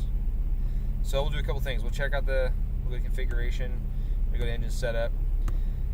Okay, 2.5, 4-cylinder, all that stuff. Cranking, engine speed, valid, invalid. What's this guy? That's a threshold, right? Right, yeah, that's for when ECU is not running, or the engine's not running. Firing order like that. Bank cylinder, engine decode. Okay, sensor main. We've got dual AVCS. Yep, it's no for STI. Engine speed calculation 180 degrees. That works fine. Sync lockout 20,000. So what we can do here is ignore it. at higher RPMs. It's a common problem sometimes that the cam sensors get noisy and stuff. And once you establish sync, you don't need to keep doing it. So as long as you don't lose crankshaft position indication, your sync will always be maintained. So some systems allow you to stop looking for sync after a certain RPM. So in this case, I can take this value and make it 4,000, for example. So now it'll stop looking for cam crank sync. Once the engine's running, it knows where it's at, right? It would have to lose a whole 360 degrees rotation to forget which cylinder was on the intake stroke or not. So I can do that, and it won't cause any problems unless I'm having crank sensor issues. If it's a cam sensor issue, very common, then this will fix that. If it's a crank sensor issue, then we got to go other routes. But first, there are other things to do as well. We can go to the setup here, check the arming threshold.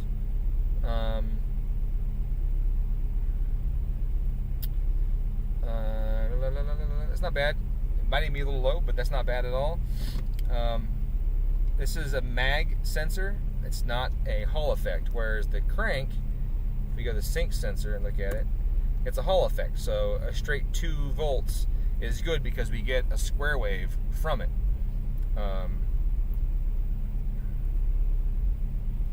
Sync sensor is a Hall effect with pull-up. All right, that's good. This one here is magnetic, no pull-up. Makes sense. So that all makes sense.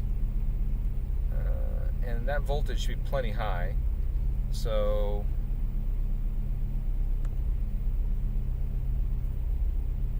triggers, let's see which one we lost.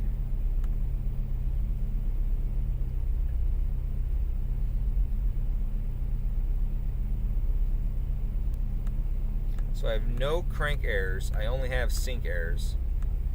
So that usually means it says sync errors crank. So that's usually the sync sensor itself, which is going to be the cam sensor. So I can ignore that and see if my change fixes that. If I still have that issue, then the engine cutting was giving me those sync errors.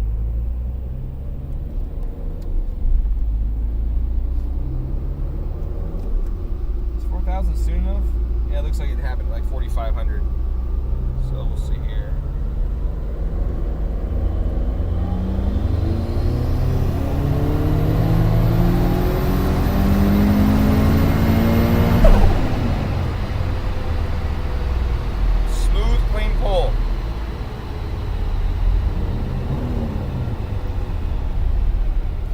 So those cuts that we were hearing before that I thought were maybe the coil pack being weak, it was too rich, and that was actually us losing cam and crank sync during those previous pulls. But here, no more additional errors. You can see the error here says 4, and it was 4 before I started the pull, and it was 4 after, because it ignored it over 4,000 RPM.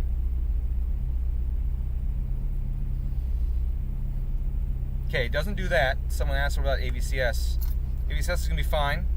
You see here it's fine. It's a little lower now actually because I reduced that feed forward, so I have to bump that up to get it to catch the signal. But it doesn't use, oh, you can see right here. We can see which cam it was.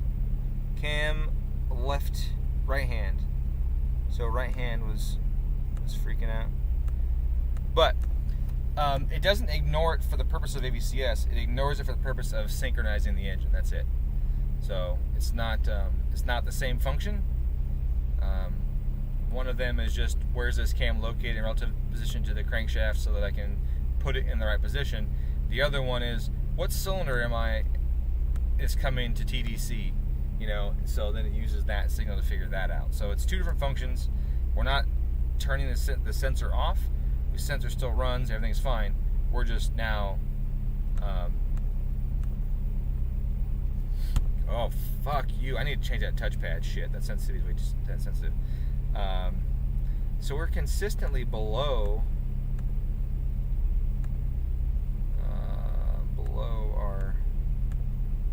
our target. It's pretty smooth, but definitely low. So I probably need to add some to the integral.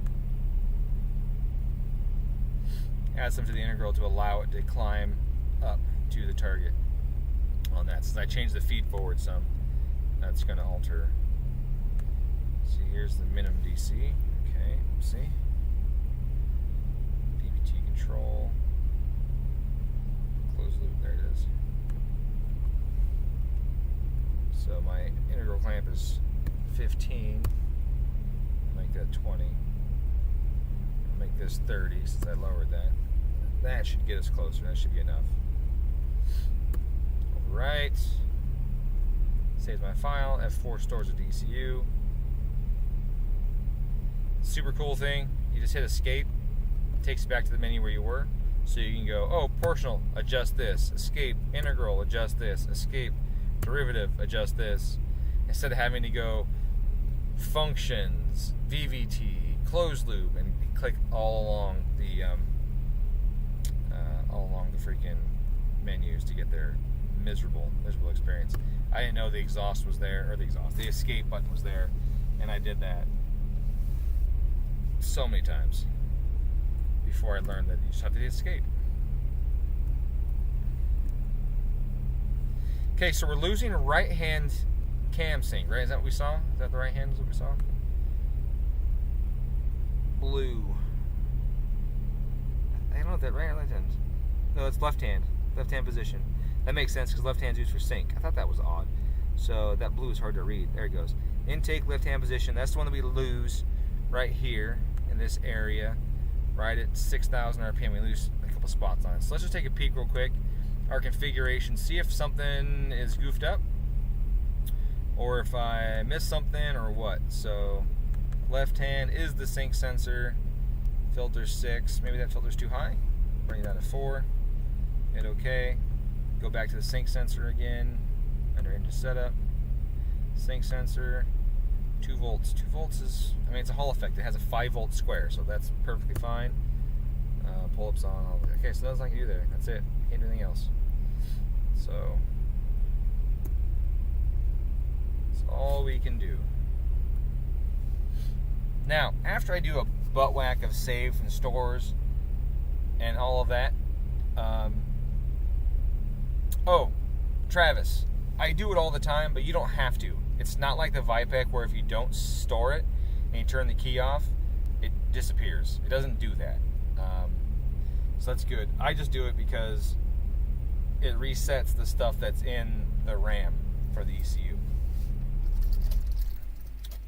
Now, also, I turn the car off. You'll notice I still have power to the ECU. ECU is still running and will keep running as long as I have power to it. That's a feature. If you want to turn it off, you can either unplug it, or what I do is you hold your throttle down. You hold your throttle down, it knows that what you want to do is to shut down the ECU. So I hold the throttle down, you hear a click, click, ECU shuts down. I'll get an error here in a second, bam, disconnected. So that way I can reboot the ECU without having to unplug it from the computer or whatever. Turn the key back on, ECU boots back up, bam, I'm back online again, so I'm good to go. This thing cranks slow. I think it's probably got the old fucking 04 starter in it. I feel like it should crank a little bit in there. Just weak battery or something.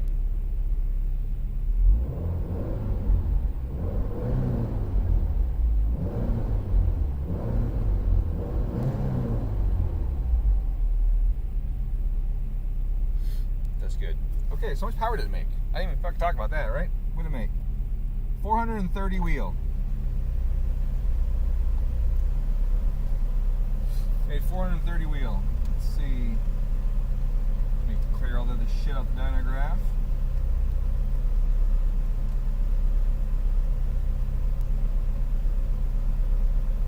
Move this to power instead of boost. Change the axes to 500 so we can see it.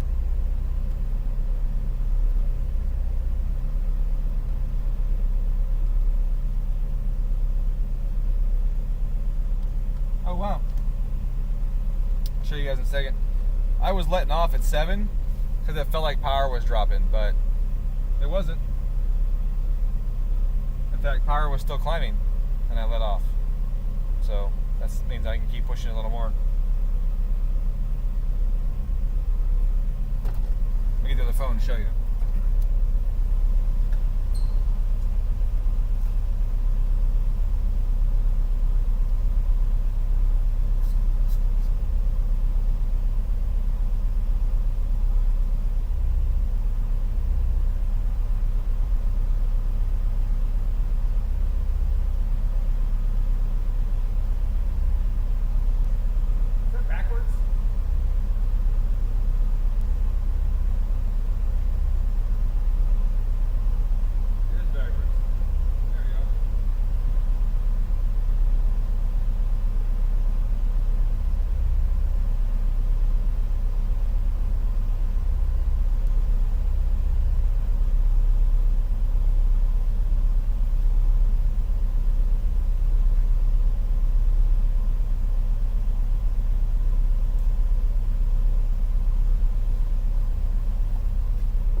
are correct. Yeah, because it sees a different position, right? It didn't see it as I lost it.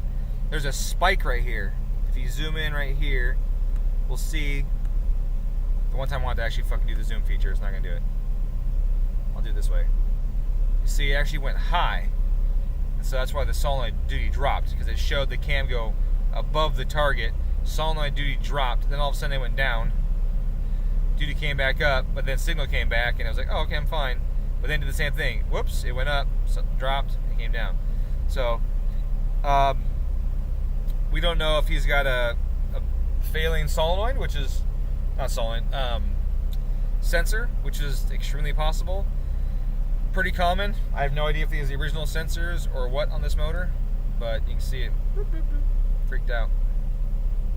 The other thing we can do is we can verify that I have the offsets correct. Now that the engine's warmed up and we've done some polls on it and things have moved, we can go into configuration. Actually, I think it's tuning now. Engine functions, tuning, BBT control, cam position offsets. So we can go into here and we can set it up so that it, so I'm going to set the offsets, hit yes, and I want to see number 1, which is left hand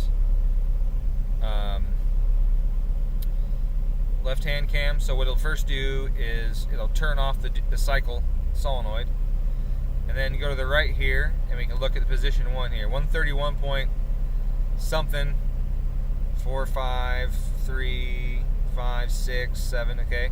This is 131.6, so it could go down a tiny bit. Looks like maybe 4 or 3 would be closer to where it's at, but that's not enough to cause that issue. So it's not like it's so far out there's a problem with that. This one here, 315.68, so it's went down about 0.2 degrees on both of them, 0.3 degrees, somewhere on that. That's not enough to cause any problems at all, so that won't be the reason that we lost anything. It would be a mechanical issue or electrical issue, such as the sensors failing or bad power and ground to it, something like that. So,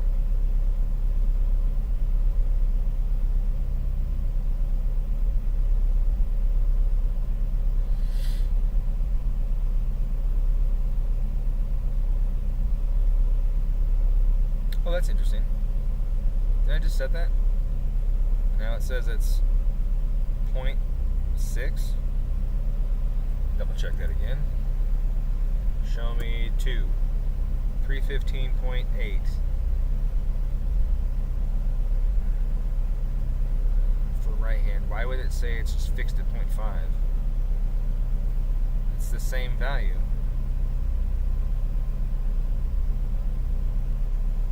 Huh. Let's check my smoothing. I might have the smoothing cranked up on that.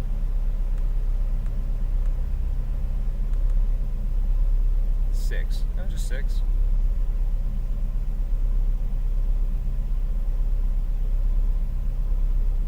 Oh, I have that rising though. What do I have my sync sensor? I have that falling. Oh, interesting. So,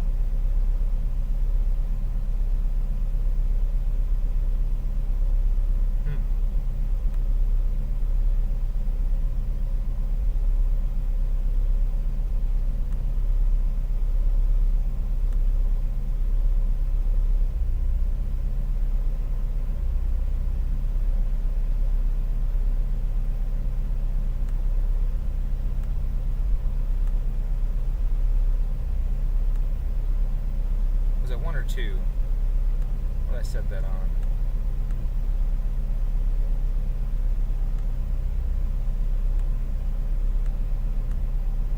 2, okay. Yeah, I think 1's AC. So DI2 sync sensor. Start. Now stop.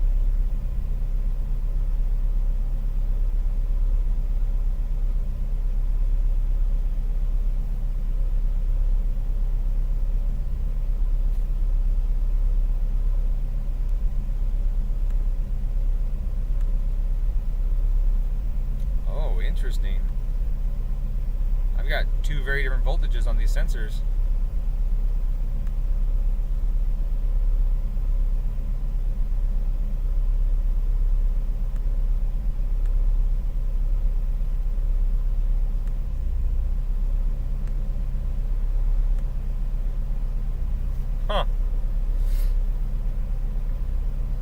here's my left cam and right cam, which are the same sensors. I'm getting very different voltages though.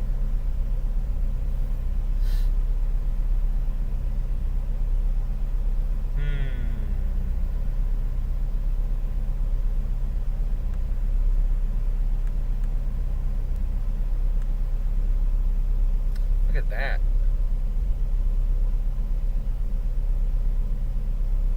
I'm getting 12 volts from one and 5 volts from the other. And this sync sensor is only giving me, shit, that's not even 5 volts, that's like 4 volts.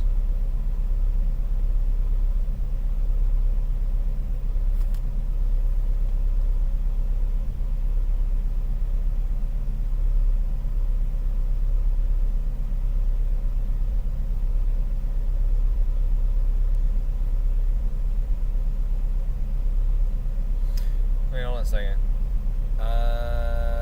These are Hall effect sensors. They supply their own voltage. I probably don't need the pull-up on. Is that what's fucking it up?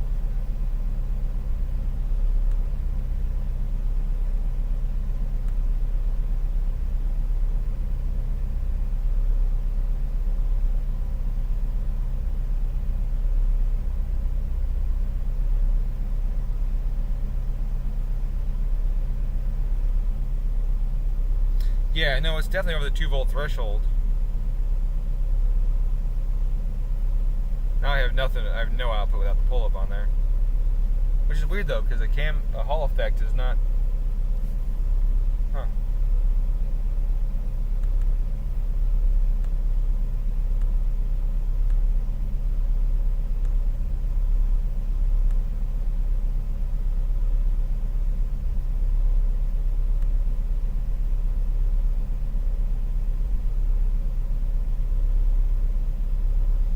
So it definitely gives me the 12 volts.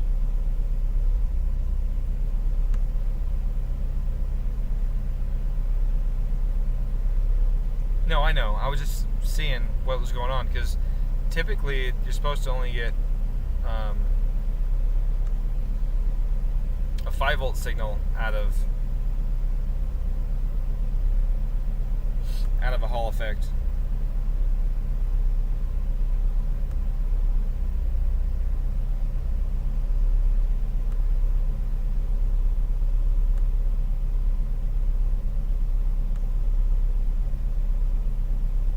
So the sync sensor pull-up must only be 5 volts.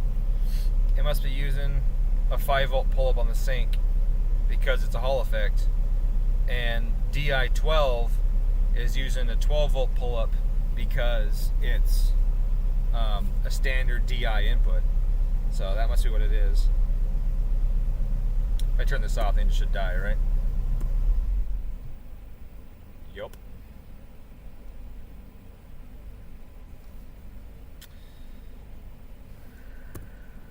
So that's what it is. It's using, I'm getting a 12 volt pull up on one because it's the DI, and then a 5 volt pull up on it because it's a sync sensor. So it's not that it's broken, it's just that those are what I'm getting.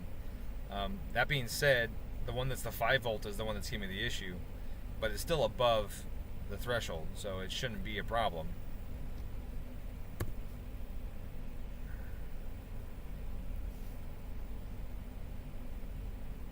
Having one rising and one falling, on the other hand, that's odd.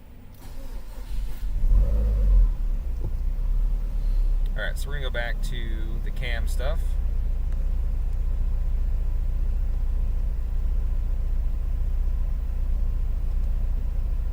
And then I got to redo the offsets for this right-hand cam. Now I'm rising instead of falling. 289.3.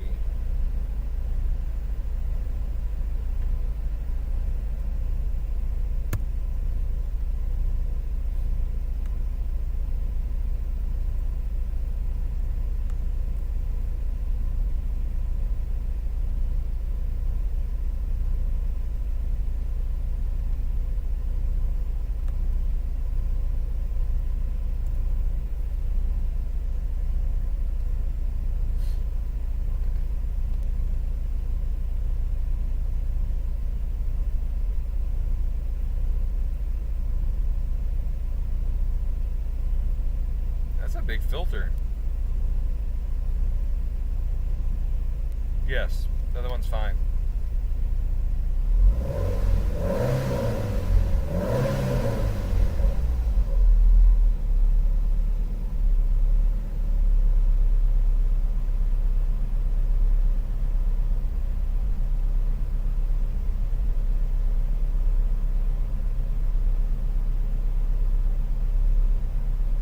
That makes more sense. Usually the offset value is 280 something, 290 something. I thought it was weird that it was 300, so that's just a matter of I had on following for that. But it doesn't matter for what we're dealing with. What we're dealing with is something else, but it is something I wanted to correct. I know I look to the right a lot. It's I'm looking at chat. The chat window's over there. I'm talking to the chat window, even though I know the camera's right there ahead of me, so yeah.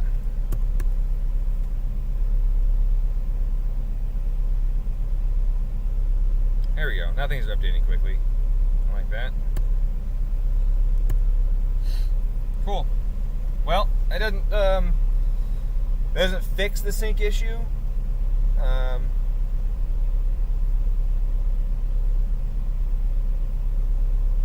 Yeah, that could be filtering, because I turned the filtering down left hand a bunch to see if that changed anything. So like filtering on one of them is 4 and 1/6, I think is what I set it at.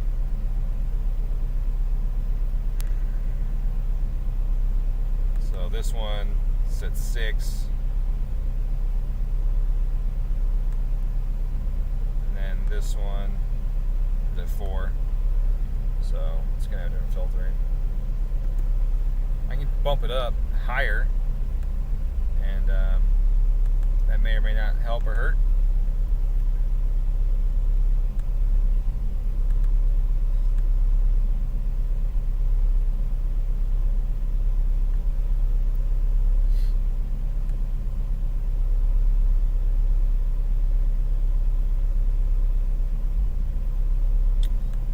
The filtering up and see what it looks like now.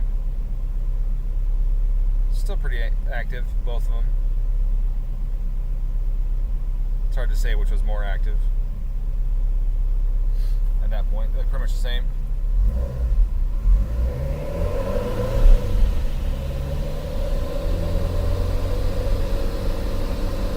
Well, that sucks.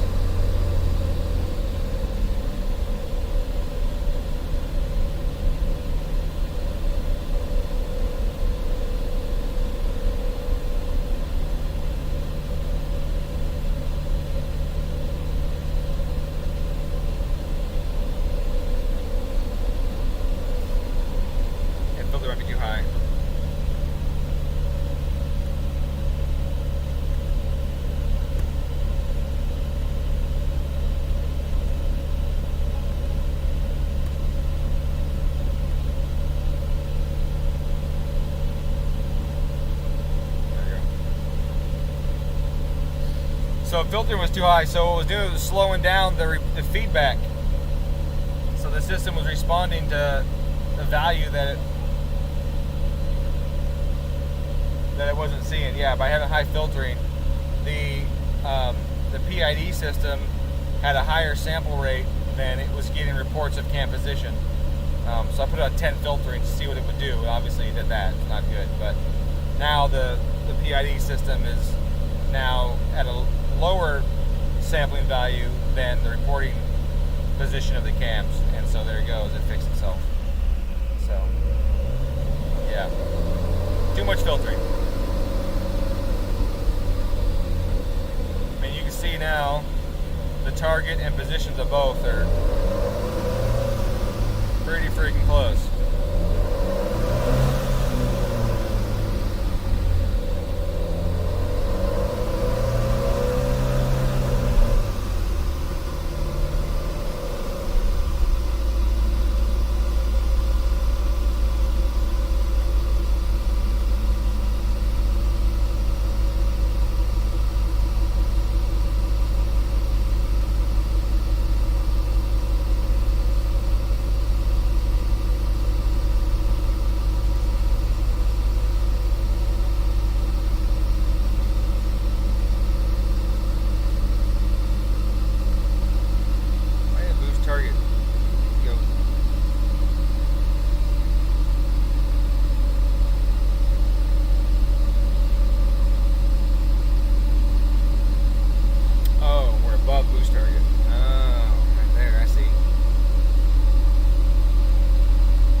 hit the wrong button.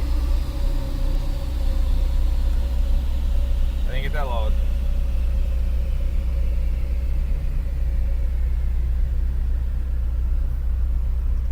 That sucks. Boost was more controlled that time.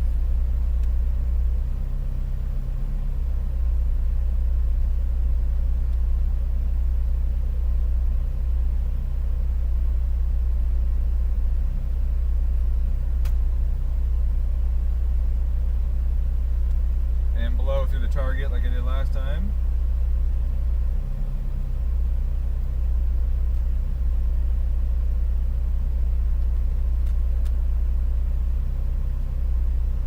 Almost flat.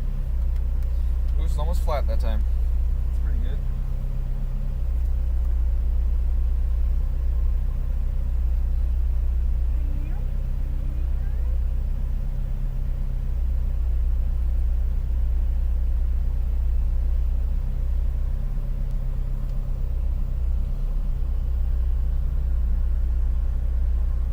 The bottom line is boost. See, it's much flatter. It comes up. Climbs a little bit to red line, right about 20 pounds. Way closer than before. Before it like blew through it.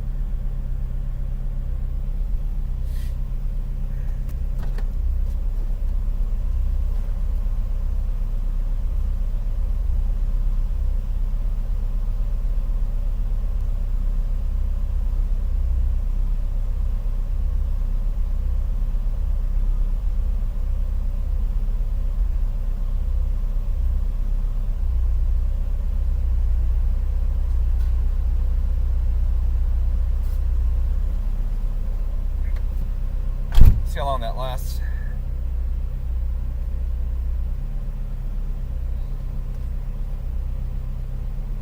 Well, I need to add some ethanol because I got another tune to do after this.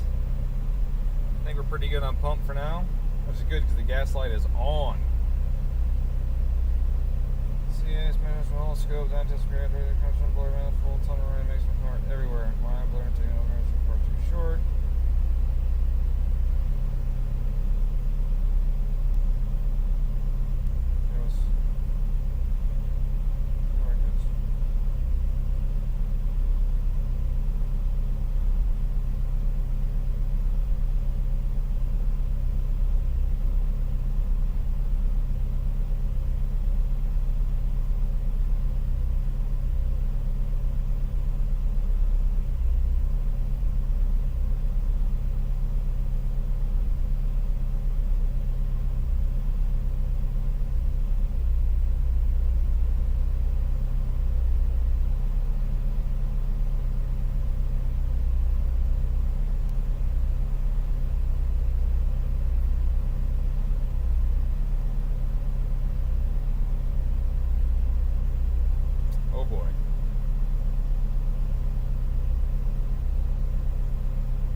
Delivery has been rescheduled to Monday.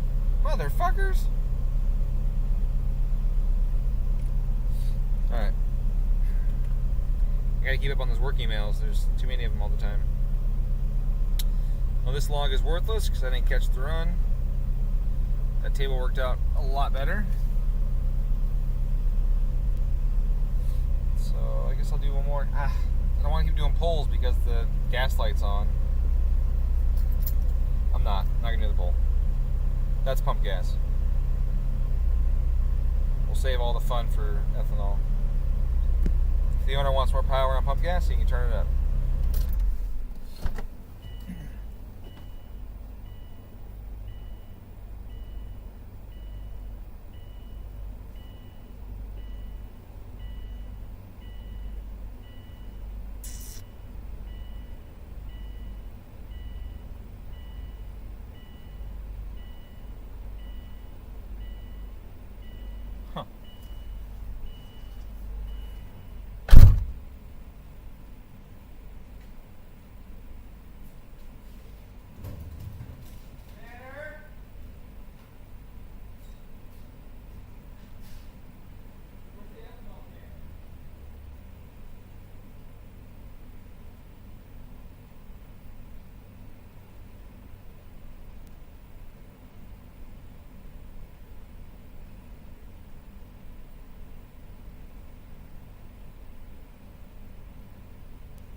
because I figured that was enough.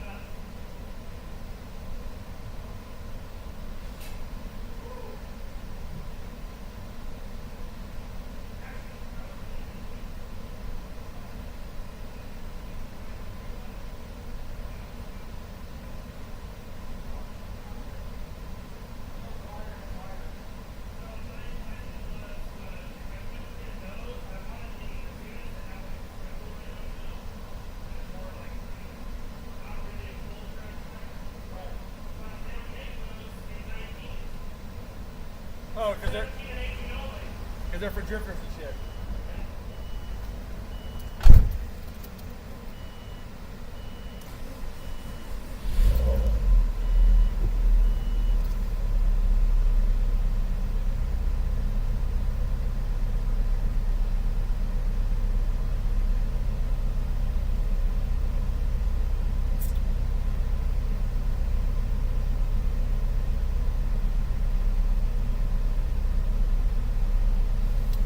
Ethanol is in the tank. See how long it takes to get to the engine. If you can't find your thing, type in here ethanol, and then it'll take you to the page and highlight it for you in blue to tell you where it's at. So now we're at 50 and we're climbing.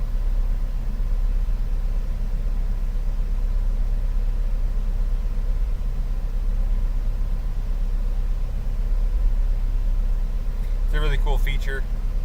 I like it.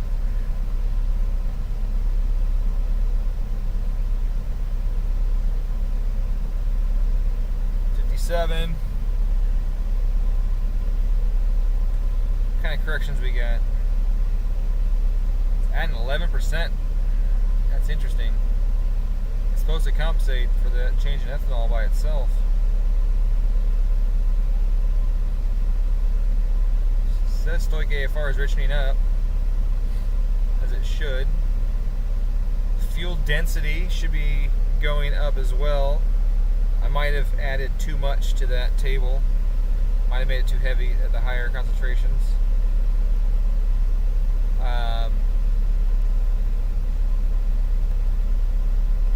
61.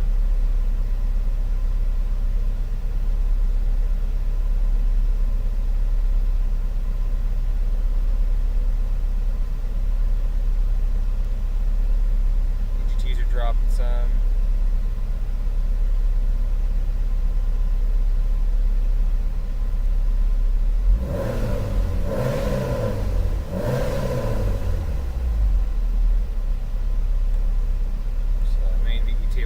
I gotta go to that. That's gonna be a little higher. Ethanol raises your VE. At 40% ethanol, you can raise your VE almost 20% on an NA car. That's pretty crazy to think about that.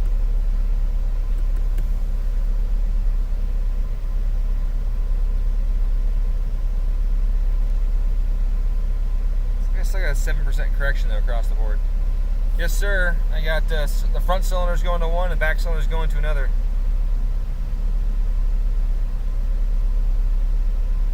So I got 2 lambdas and 4 EGTs. I don't know if you saw the EGT sensors, if you're here for that. Right here, here's my 4 EGTs. So that was one thing I was showing you in that one log, where I did a pull. We could watch the EGTs change and make sure they were going together.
Yes.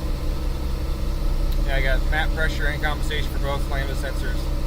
You hear the configuration, go to channels, input, engine, lambda 1, exhaust pressure 1, or average, doesn't matter, because like I said, it's both.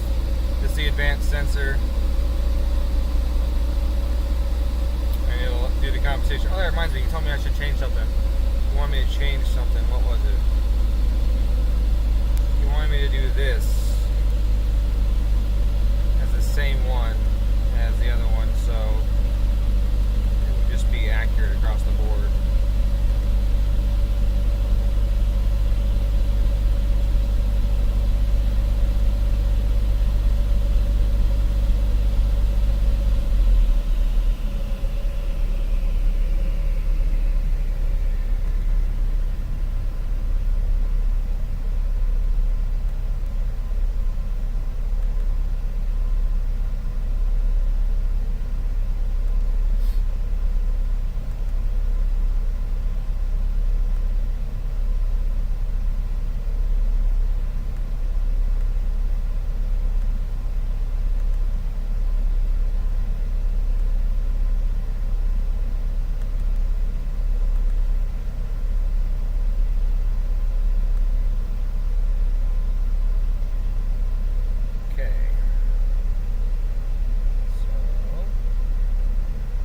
That now puts both pressures the same, both the same input for map 1 and 2, so my average pressure will always be the same.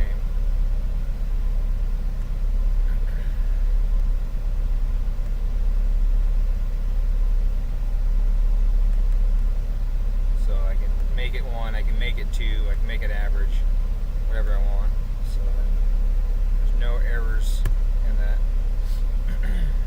So there's tables, so you can use this, you can turn it off, and then you can go,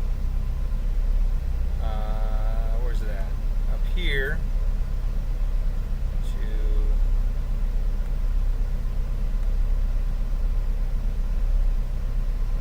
where'd it go?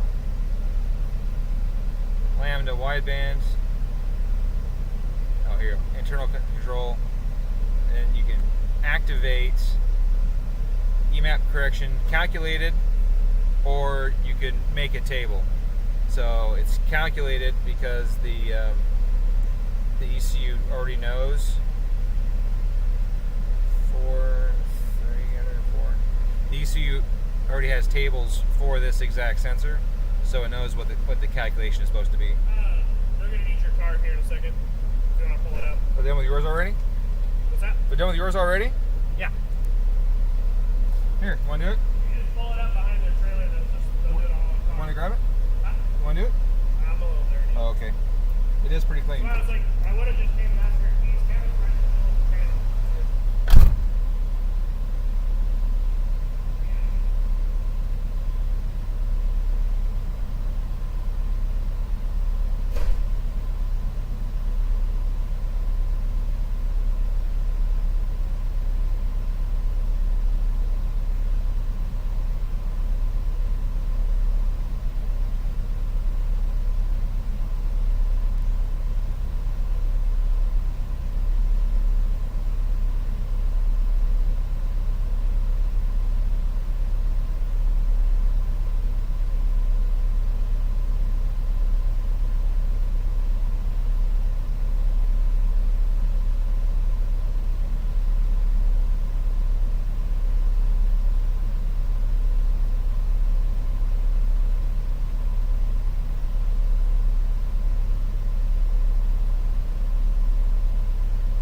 car. Hey, duty. I can take a picture real quick.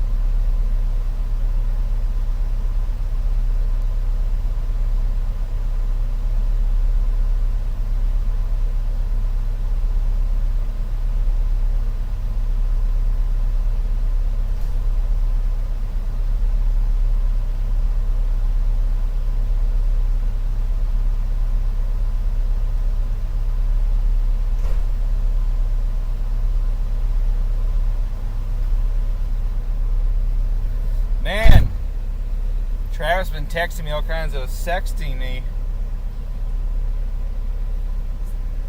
How erotic this system makes him feel.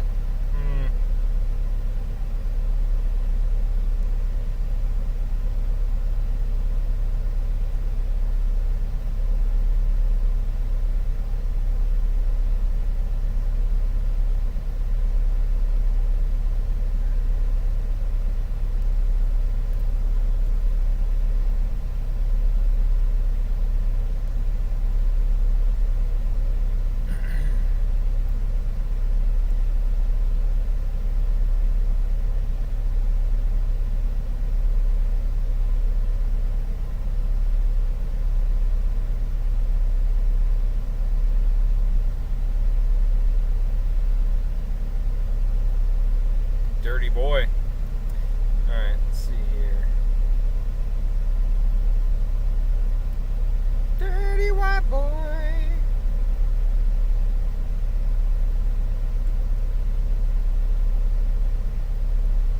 So my target is higher than my boost limit. I should probably fix that.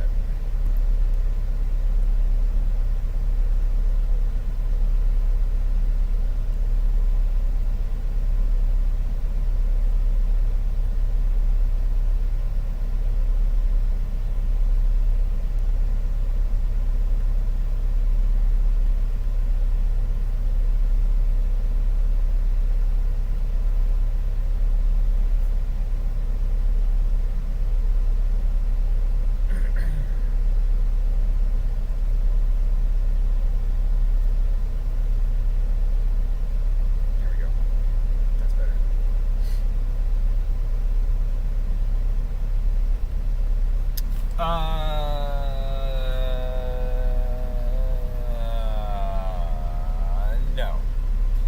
Not a matter of balls. It's a matter of it just being a closed deck with half-inch studs, and that's it. I mean, I can target as much fucking boost as I want, I guess. I just need to reduce the timing and then prepare for turbocharger shrapnel to exit the exhaust pipe, because it's still a 7670 EFR.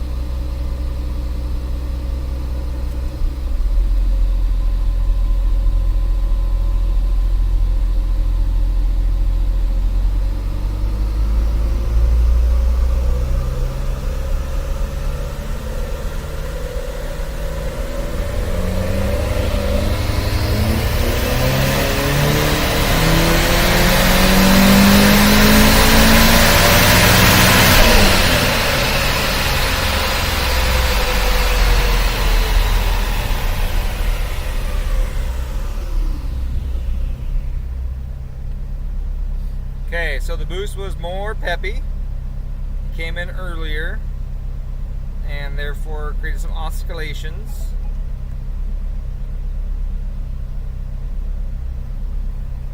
Yeah, I don't want turbo shrapnel. It's not my turbo. I mean, as much as I'd rather him get a better turbo, that's not how I want it to happen.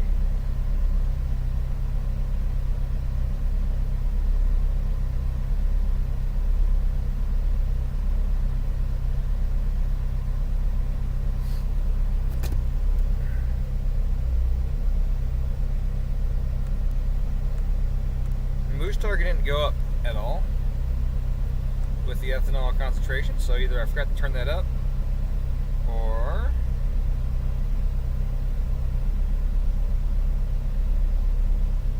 so here's the clamp table. So my clamp is at 280, which is lots of boost.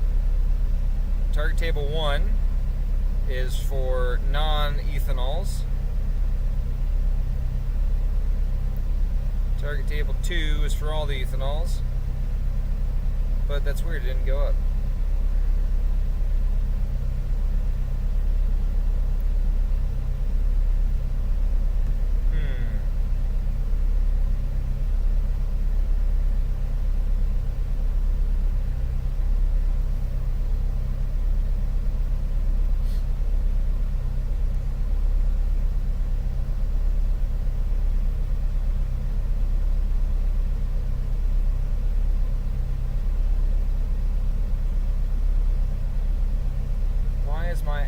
is on my can voltage.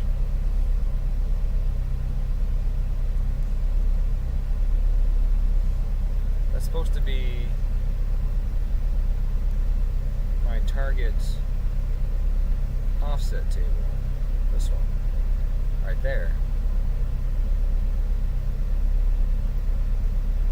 But for some reason, that's on the... Oh, that's weird.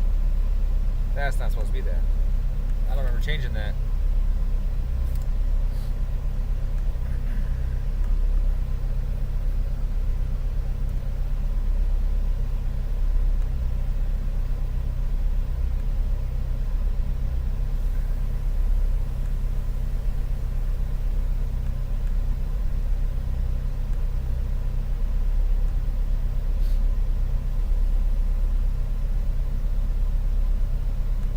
There we go. Don't know why that was different.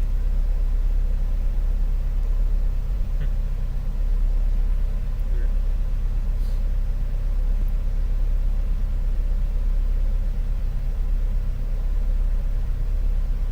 And then this one is tied to this guy, so I can take this and raise the boost target with it. You see right now it says it's at 0. So I go to this here, I go up with it. See it moving its way across. So it wasn't 0, I'm sorry, I said that wrong, but just like that. So see the red move across. That's how much I'm adding to my boost target. That's in KPA.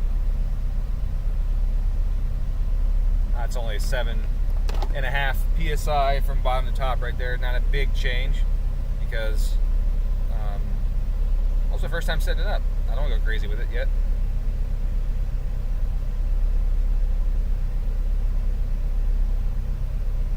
The 1 to 3 spread is what the ethanol blends. This one here. So ethanol content, and it blends the 3 tables, the 3 boost targets tables. Now I have 2 and 3 the same right now because I want them to be the same right now. Eventually I can, if I wanted to go crazy with it, I can make it something different, but I don't want to.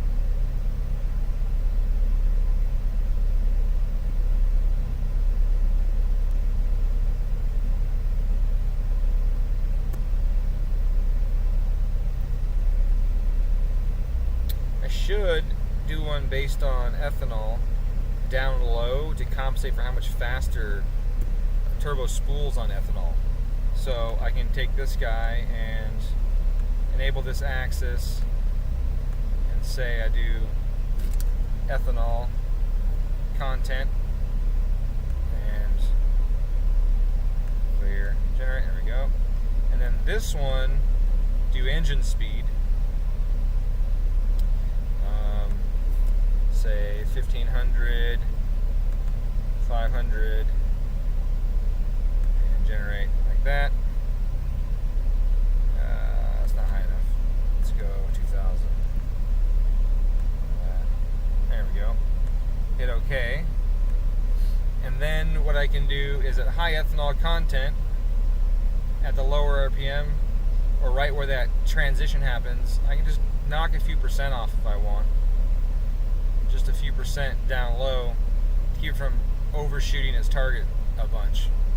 So if I say like just 5%, we'll say something simple like that, and then I can take it and blend it over to the 10 like that, and that gives me a little bit of protection against boost spikes due to ethanol content. Something like that. I can do that. That's fun, right? And then I can tweak that some. So that pulls 5% off the wastegate duty.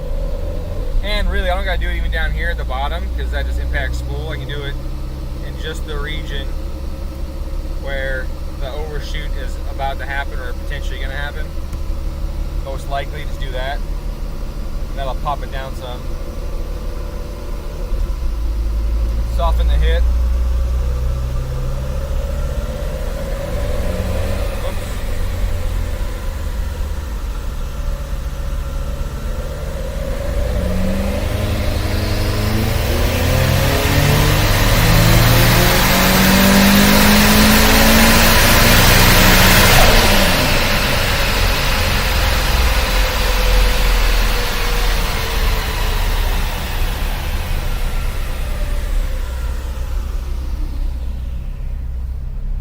here, the boost doesn't really seem to overshoot the target too much. If you look at my proportional output, it's not negative anywhere. It actually comes right in to the target quite nicely. And I have a feeling 5% would have made it worse. So that worked out okay. My target, you see, stays high though, and this turbo, I have it limited to 70% duty. I don't know, well, I know this turbo can do more than 450 wheels, so I'll add a little bit more duty cycle up top.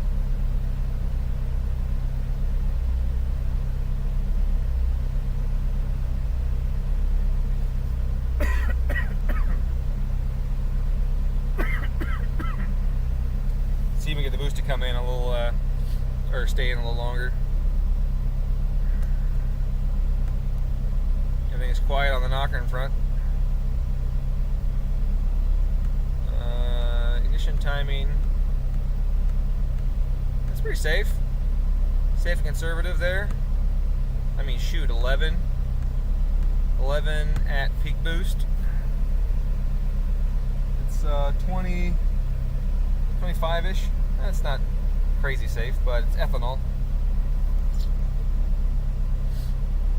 I could probably add some more up top. I'd probably raise the horsepower. Add a degree or so on the top end. Ramp a smidge more in there. Let's look at my cams. Cams are pretty good. I don't have them go to 0 at all. So I can do some more stuff and then drop to 0 somewhere around 6,000 or 65, something like that, and or 7,000 or so, and see what we get power-wise. See how much power goes up. Where'd it go? Engine power's smoother on the graph. It shows dropping on this here, and that's only going to be because of the way I have the VE set up. I got to tweak it a smidge. But power is definitely climbing the red line. Well, actually, I don't know about that. I should double check that. On the pump gas, it was climbing the red line. This one, it climbs until 7, and it noses over around 7. So it tells me a couple things. It tells me, one, I'm probably conservative on my timing down here, because it's saying I should make it more power than I am, so I'm probably really conservative on my timing here, and then it comes in aggressively up top. But also, if you look here, see where's that? This one here. You see I got my throttle air mass, my mapped air mass, and they're not the same. So I have to adjust these and try and get them the same. It's important that they lay on each other at higher loads. And then also check my fuel trims and see where we're. So it's adding 11% fuel up top, which would coincide with why the horsepower shows that it's dropping.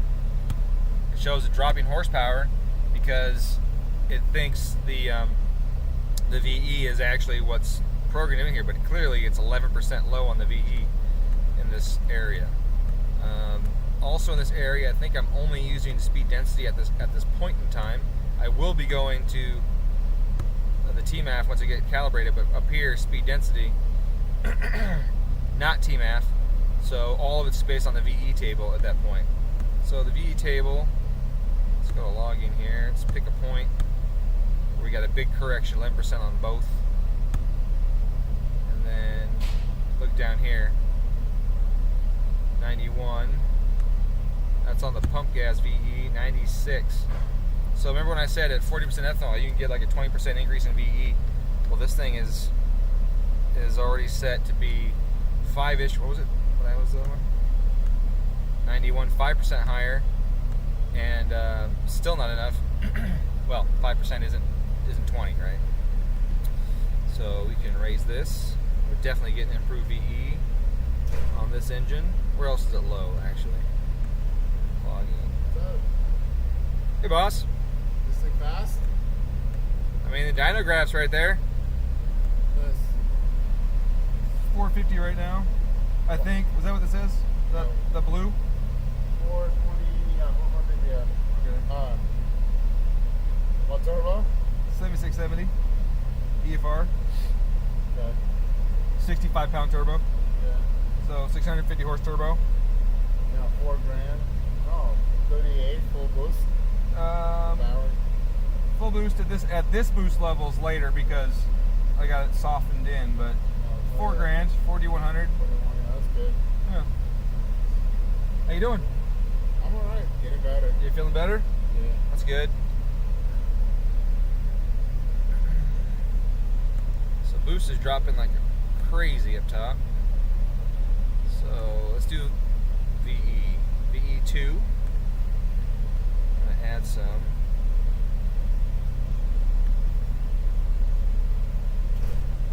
Well, let's look at the whole thing first. See how much we got going on.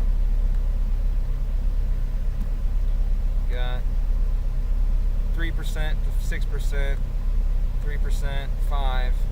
So the biggest increase is starting to happen over 6,000. What about down here? Down here it's lean as balls. 9%,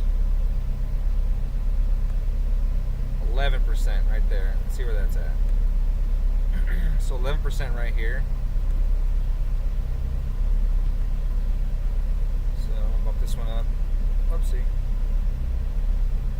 Well, that was weird.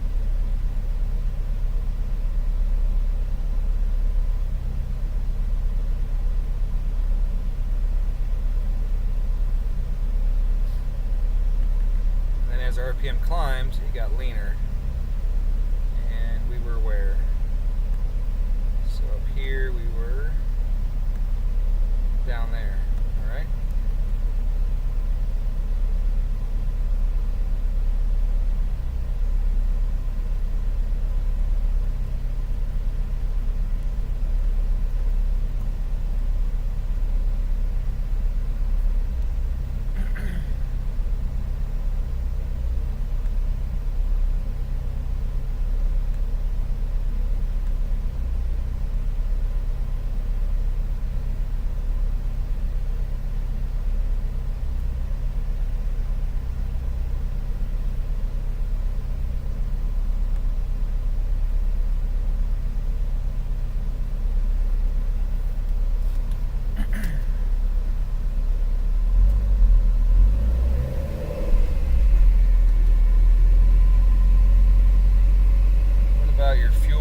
Offset.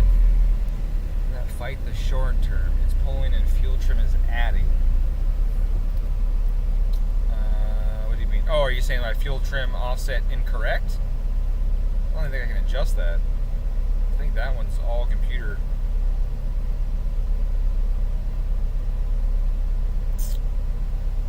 And I think that one's all calculated based on error from fuel pressure differential. I don't even think we have control of that.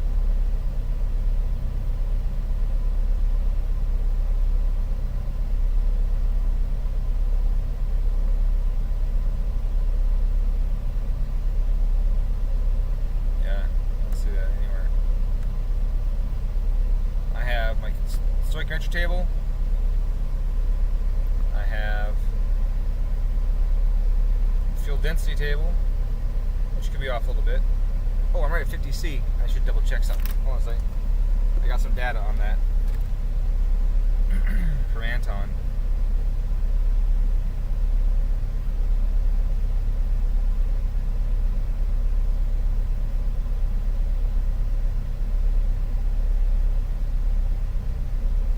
E82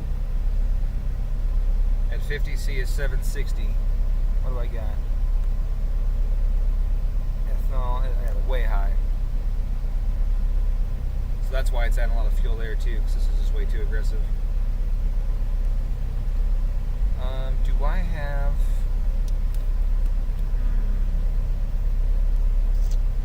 How do I do that? So I need to lower this at 80 and 50 to 0.762. And what do we have? 710 at E10. And I'm at 721. I'm at 710 at E0. So pretty close there. 0.7. This is going to change my pump gas fueling too. A little bit.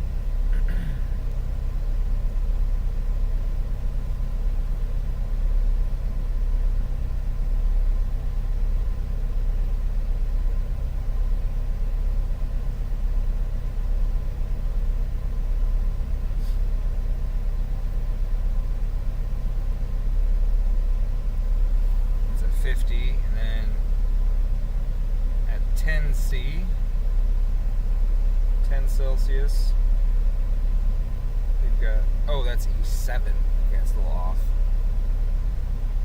So that's a little higher.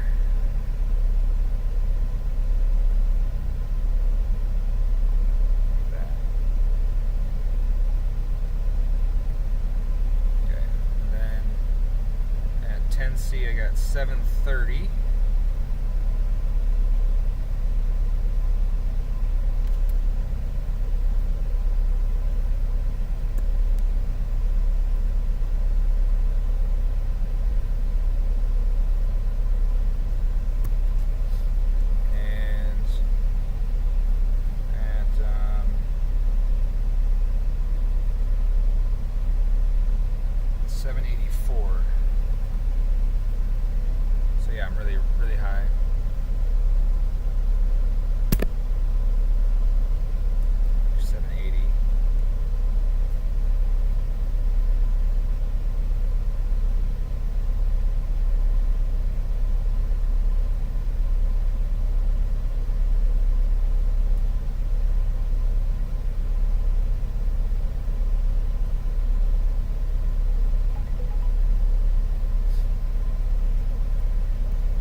Yeah, so the -2 is going to be because the injector is flowing more because the pressure was high. So it's correcting the injector flow rate. That's where the injector linearization tables come from that are in here. If you go into configure, fuel, linearization table, that's basically the low pulse width adder. And then the dead time table is based on fuel differential pressure. So it's got that. But then for the flow, right here it just says the rate at what pressure, and then it calculates the difference based on that. So it's correcting for the injector. The other one's correcting for VE. So are they both correcting? Yes. But are they affecting each other? Technically no. Not in the calculation sense.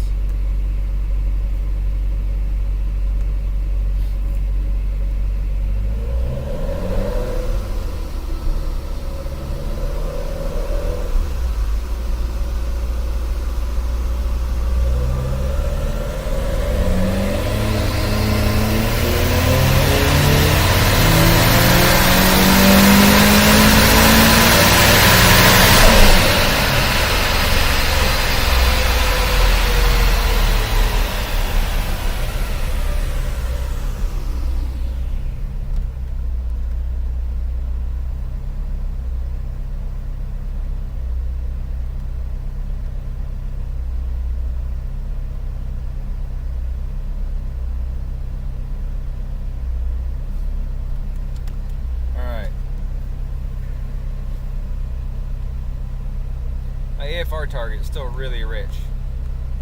You here, my Lambda target 8.1.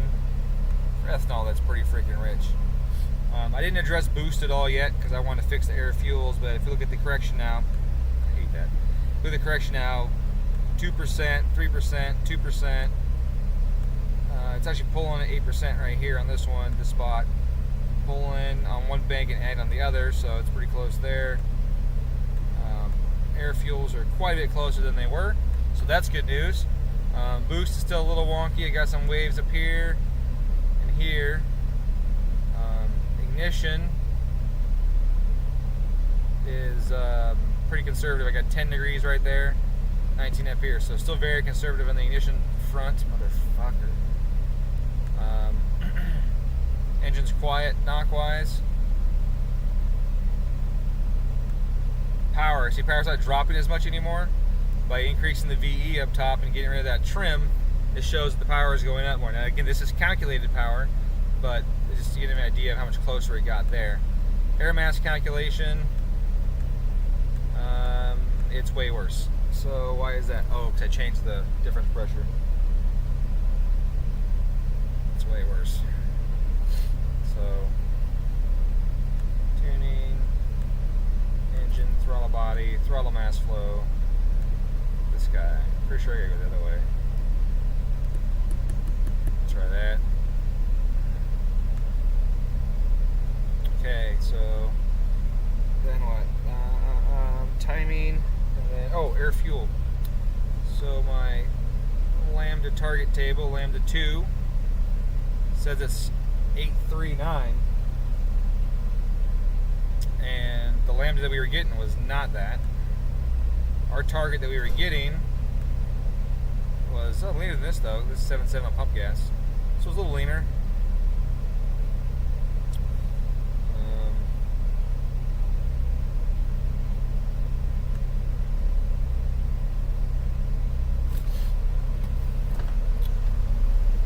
So I can make this improved. Yeah, I can make this far more aggressive if I want. That won't harm anything at all.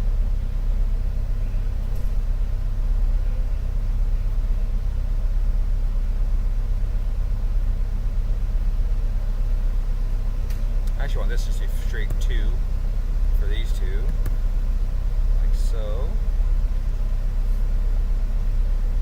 This one like that. This one like that.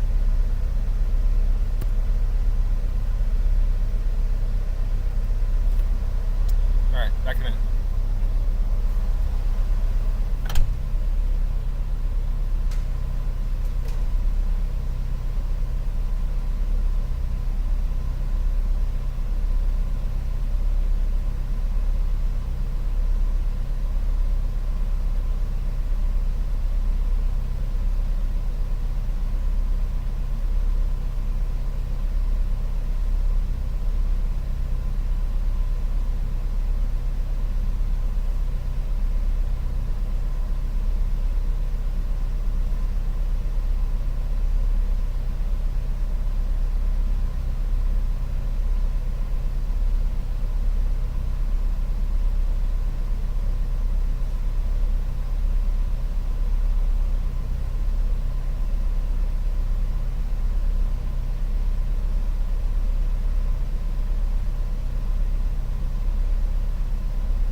big disparity right now between MAP and TMAF at idle.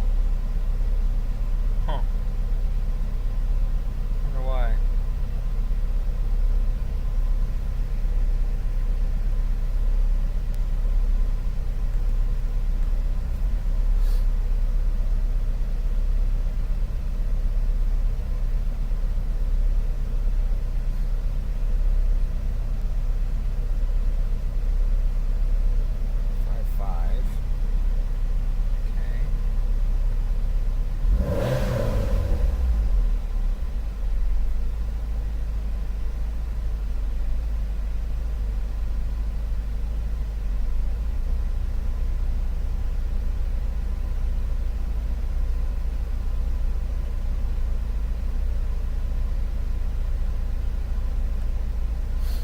The throttle mass flow seems more accurate than the other one.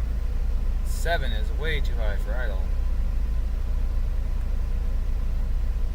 6, 7. I'm not pulling 6 grams per second of air at idle. That's not happening at all. And you see it's pulling fuel here.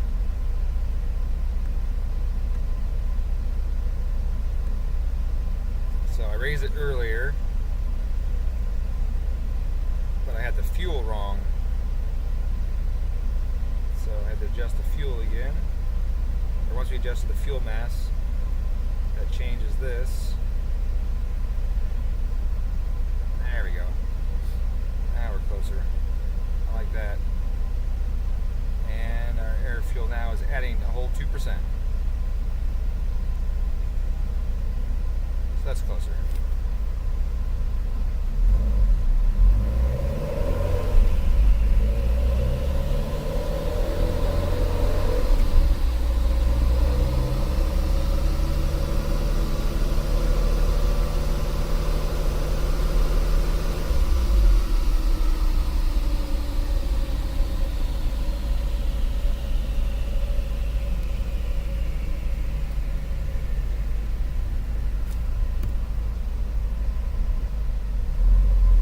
Hello, stim dealer.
Lost a lot of power there.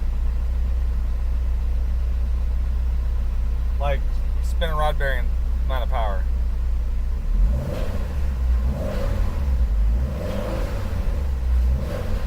And that's what happened. Well, that's unfortunate.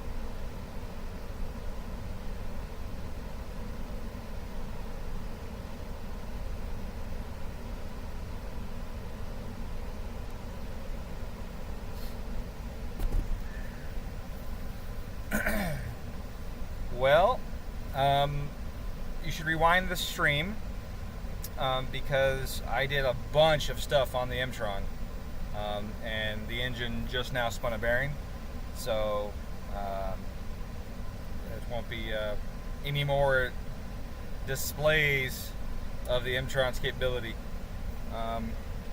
Yeah, the power was right at $5,000. The power went mew, and I was like, oh boy, that either pulled timing or it spun a bearing. But the timing was super conservative, as you guys were seeing in here. I mean, on ethanol, 10 degrees or 11 degrees, 13, not even 19 by 75, so 74. So it was really conservative. But this engine did have a funny noise when we first fired it up, and nobody could figure out what it was. So maybe we found it. Maybe that oil pressure gauge is hooked up right after all. I don't know which one it is. But yeah, that's a bummer. So unfortunately, the owner is on his way here from Oregon. He might already be here. Ugh, it sucks. So I just emailed him right now is what I did. When I grabbed my phone, just sent him an email real quick in case he hadn't left yet or hadn't made it very far. Just wanted to let him know right away that that happened. So yeah, that sucks balls. I know everybody's gonna be really happy to hear that. I think the crew here is actually more upset than the owner will be. So that's a bummer. Yeah, 2%, 3%. Fuel trims are good. Boost isn't even that high. Timing's not that much. Made 450 wheel. Yeah, that sucks. That is a shit deal. But maybe we'll get down to the source of that noise. But it got loud real fast all of a sudden. I just touched the throttle and went bang, and then died. So it not in good shape. So everything's new in this motor too. New heads, new fucking everything. No, this is all brand new. Nope, he hasn't even had it. We just built it. Well, Tier 1 just built it. Brand new heads, brand new everything. You want to eat? Yeah. Got some pizza. Oh, sweet. This engine also likes to eat. Oil or fuel? What? Rod bearing. Rod bearing? Yep. Okay. It just went I bump. mean, to each their own. Yeah.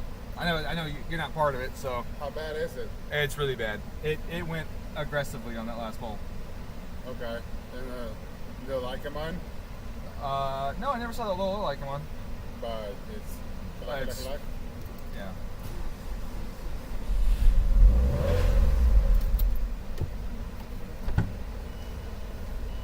Yeah, it's bad. So that.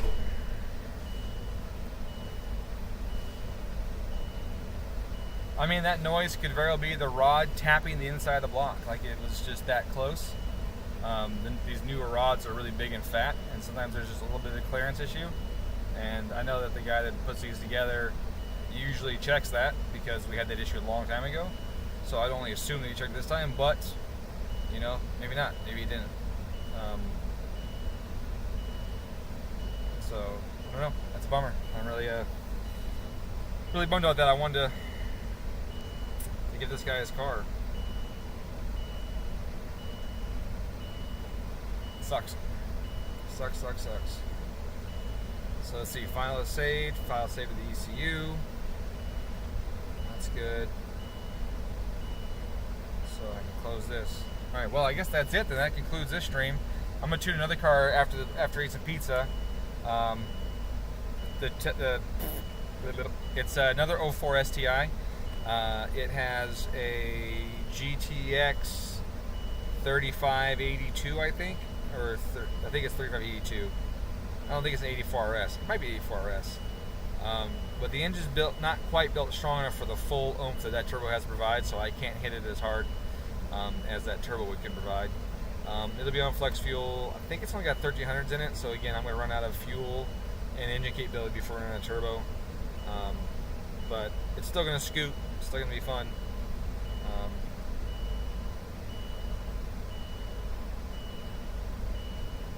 Traction control should be ignition retard, not a cut. I would retard before I cut. I would retard. And if you have fuel control, I would retard and enrichen before I cut.